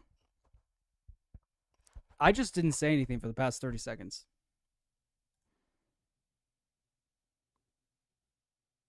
There's no audio for the video. Oh, Hottest Dog. You goofy goober.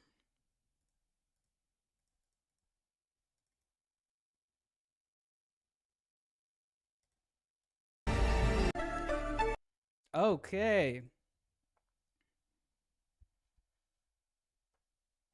If you want to do a Q&A, if you have any questions for me,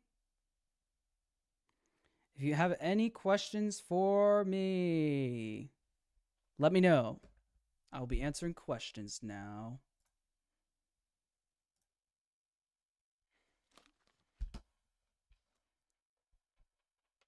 I will be looking at chat and reading questions now. If you so desire to ask me a question.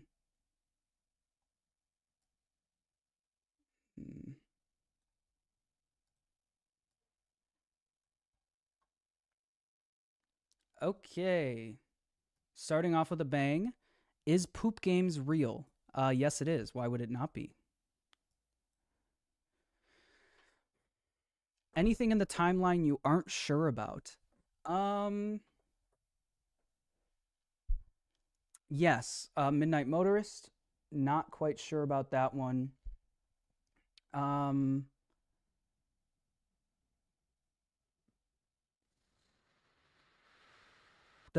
whole FNAF 2 section, I'm not sure about. If I animated that after we hung out at PAX, I definitely would have put a Nightmare on plushie. I should have told you to do that. That's all right. Next time. Thank you, Rachel. It feels good. How did you learn Blender? YouTube tutorials. That's it. YouTube tutorials. How is it working with Hottest Dog? The Hottest Dog is the best. What name do you most likely think is Crying Child's? Most likely, I'd put money on Dave right now. Although having David in the Mimic story and Dave as the Crying Child, I know names get reused a lot, but they don't get reused for like major characters like that. I don't think so. It would be weird, I think, but whatever. Samus, you were going to say something about the Easter eggs in the Crying Child minigame and about William in the beginning.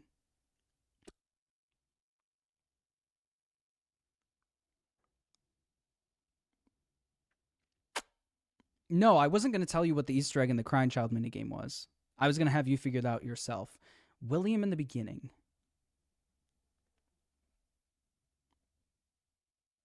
I don't remember, but William in the beginning.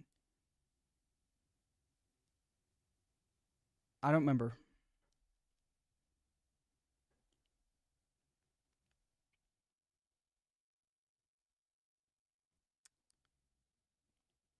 Will you be at PAX 2025? If they do FNAF stuff there again, probably.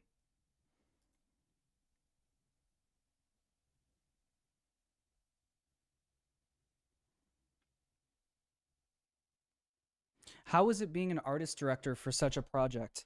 It was a lot. It was a lot. One thing that I'm not great at in real life is making decisions. I'm not the best decision maker. But for this type of thing, you need to make up your mind. Because people need time to work on things. So that was something I had to learn. But yeah, it was a lot. But it was good. It was worth it. It was fun.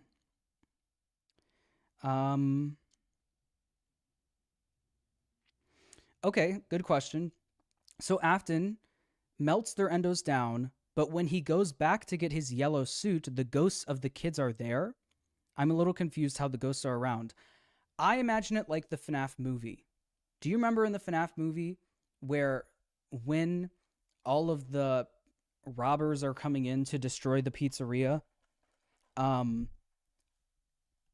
the kids are in the suits of the animatronic, attached to the metal of the animatronics or whatever, but the ghost of Gabriel shows up in the pizzeria and is able to run around.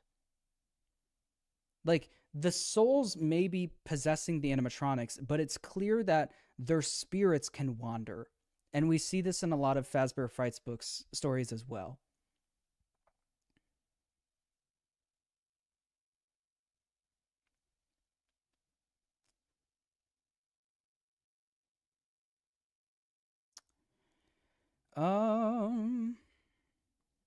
How does it feel to be at a point in your life where MatPat is collaborating with you?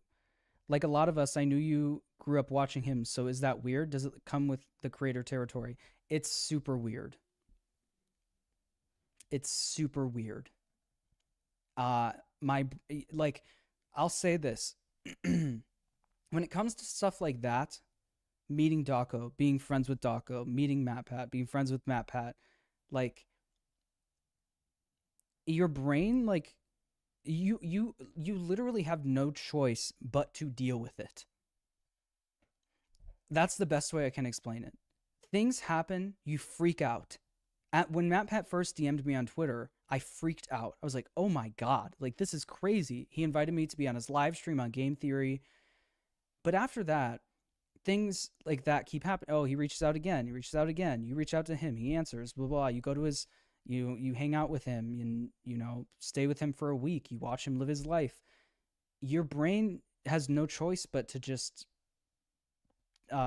accept it and move on, you know? So that's kind of how it's all been. It's crazy thing happens and then you move on. You just continue living your life and you're like, okay, this is my life now.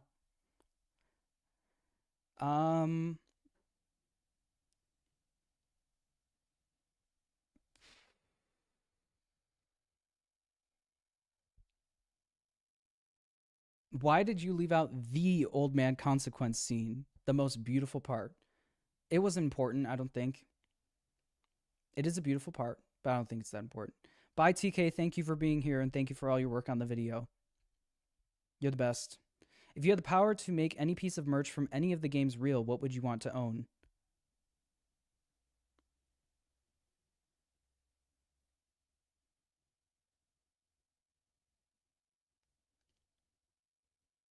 The plushies.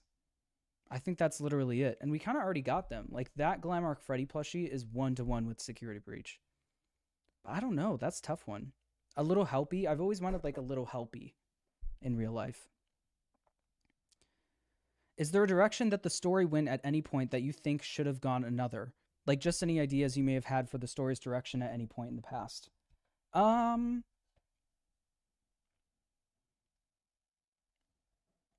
No. But back in the day, maybe. Like, there are moments back in the day where I was like, ooh, sister location, it feels like we're getting a little too sci-fi. But I just accepted it. Like, you move on, you know? So I don't know. I could tell you about the modern storytelling they're doing. I wasn't a big fan of like just plopping in the story from the books into the game about the origins of the Mimic. But just like sister location, you accept it and you move on.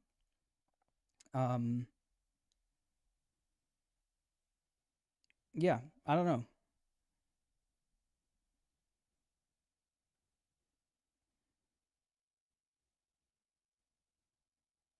When did you first want to do your own timeline, and how did you get started? I first had this idea in like February or March of last year, and I started by knowing that I wanted to animate the most iconic moments in the franchise. So I reached out to a bunch of animators, got them into a group chat, and gave them all the animations, gave them exactly what I wanted them to look like, and went from there.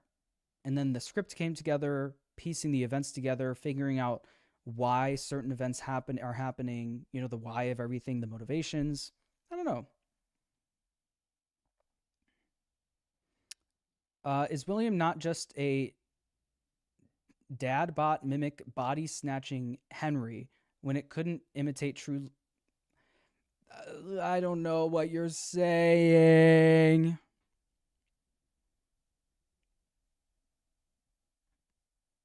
JC, just got to say, I'm so proud. The amount of effort and talent put into this is insane. Proud of you for putting this together as immaculate. Thank you, JC. I really appreciate that. You're very supportive. You don't need to send me money, but thank you.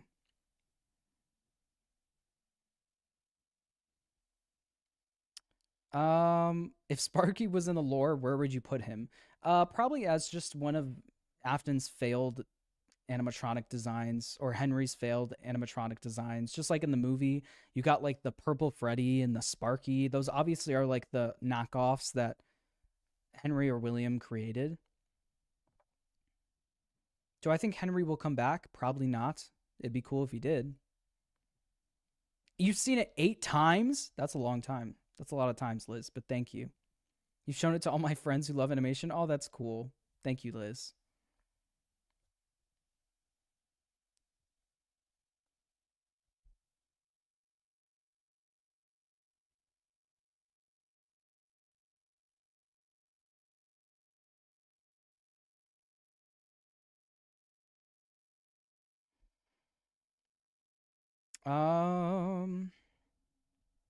What made you choose 1993 specifically as the year for FNAF 1? Is it just because of the first game theory on it? Yes, but also that is just the common consensus. And I know there's a lot of debate about when does FNAF 1 take place? What year does it take place? Is it 1992, 93, 89, 2004, whatever? At the end of the day, I hate to break it to you, but it doesn't really matter. And it doesn't really matter. And no matter what year FNAF 1 takes place in, the story stays the same.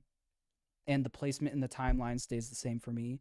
So I just decided to go with the common consensus instead of everyone in my comments saying, why did you not say 1993? I thought it was 1993. Didn't FNAF 1 take place in 1993, not 1992? It was just better that way.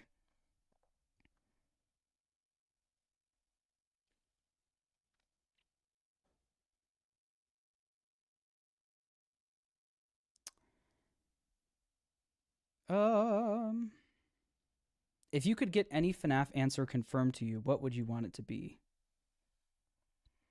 Midnight Motorist. Midnight Motorist.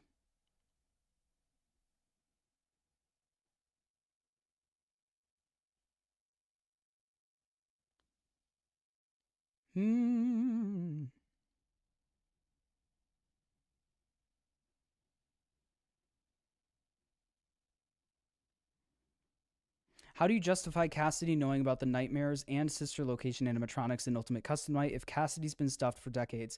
I think this is all taking place in Afton's mind. So this is stuff Afton is remembering. So I don't think it's all just designed and all Cassidy. I think this is Afton's memory as well. That's why all of the nightmares and stuff are there.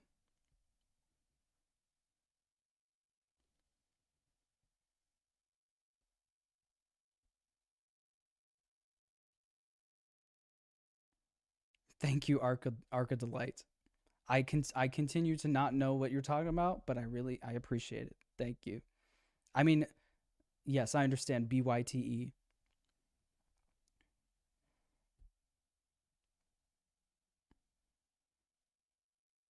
In regards to music and copyright issues, did you run into issues with your making your timeline? No. The only issues were with that Envato Elements, those like 2 songs, the Follow Me minigame song and the FNAF 4 gameplay Nightmare that Michael has. Those 2 songs, people are getting copyrighted for that. I'm not, because I bought them, but that's it.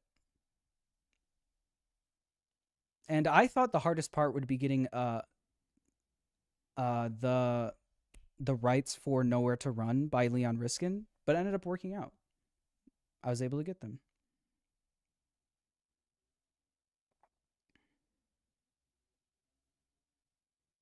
Oh, what exactly do you think Michael was doing during FNAF 1? Okay. FNAF 1, I don't know. A lot of people said, "Where's FNAF 1? Why? What did Mike do? What was Michael doing in FNAF 1?"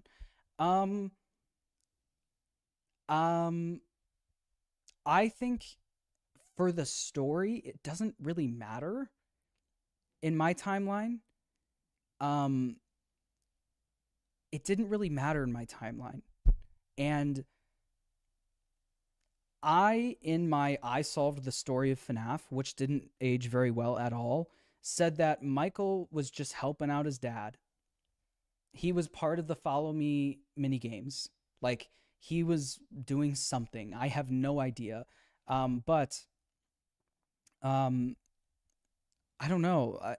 I couldn't find a way to make Michael working at FNAF 1 fit into my timeline. And it's crazy to say that the gameplay of the very first game doesn't really matter, but in my timeline, I guess it didn't. Delta, thank you so much. I loved the timeline. I agreed with so much, and I loved how it was structured. Good job to everyone who worked on it. Thank you, Delta. Thank you so much. That is so sweet. Thank you. Can we get a genius-style in-depth analysis of Swim With Me? No. But I will say, someone else asked the question, were you excited to record the song Swim With Me? Yeah, I was also very, very nervous. I was really nervous. It was a long time ago, and I was afraid that it was going to be really cringe in the video. I thought it would be a really cringe-worthy moment. But it turned out fine. It turned out good. And it's just because you hear me talking in the video and then all of a sudden I start singing. It's like now it's like a movie musical. Like, I don't know, but it worked out. It's very quiet. I'm very quiet. Hello, hello. Hello, hello. Is that a little better? But yeah, Swim With Me was just about,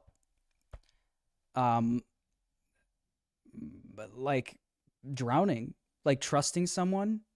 Took a swim with my new friend. I wasn't scared. I just jumped right in. Like trusting someone and then immediately being betrayed. Took a swim with my new friend. Didn't care. I jumped right in. It's just started drowning, getting hard to breathe. The water's clear, come swim with me. You get the point. He said the water's clear, come swim with me. And then you swim with them and you drown. I thought it was an interesting, like, MCI song, I guess.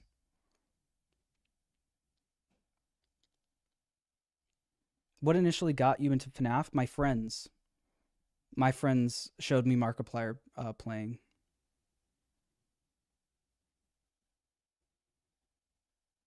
You made a Genius page for Swim With Me?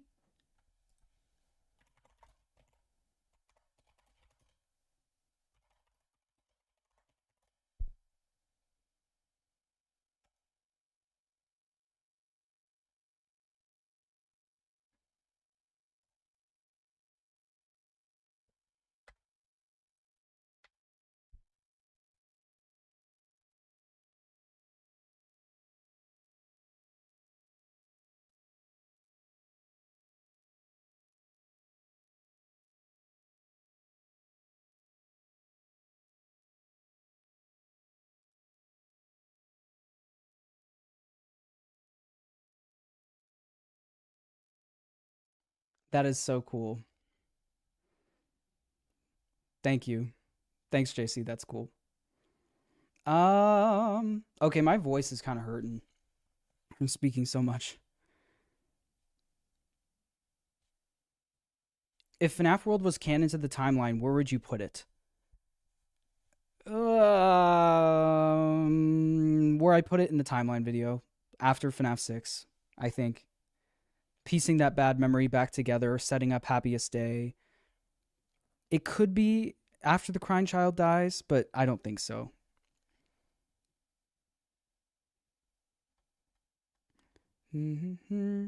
Fish, thank you so much. Thank you for answering my many questions. Clapping after you in your timeline. Thank you, Fish. Thanks for being here. Samus, thank you. I hope my project idea works for you, John. Project idea. I already forgot. No, wait.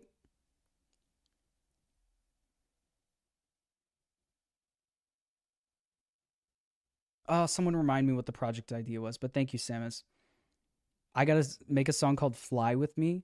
It sounds like a title already. Fly with me, and then you crash.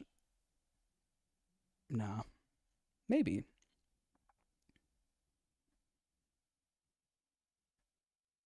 What if the secret of the mimic was the friends we made along the way? So true. Okay, my voice hurts. I need to go.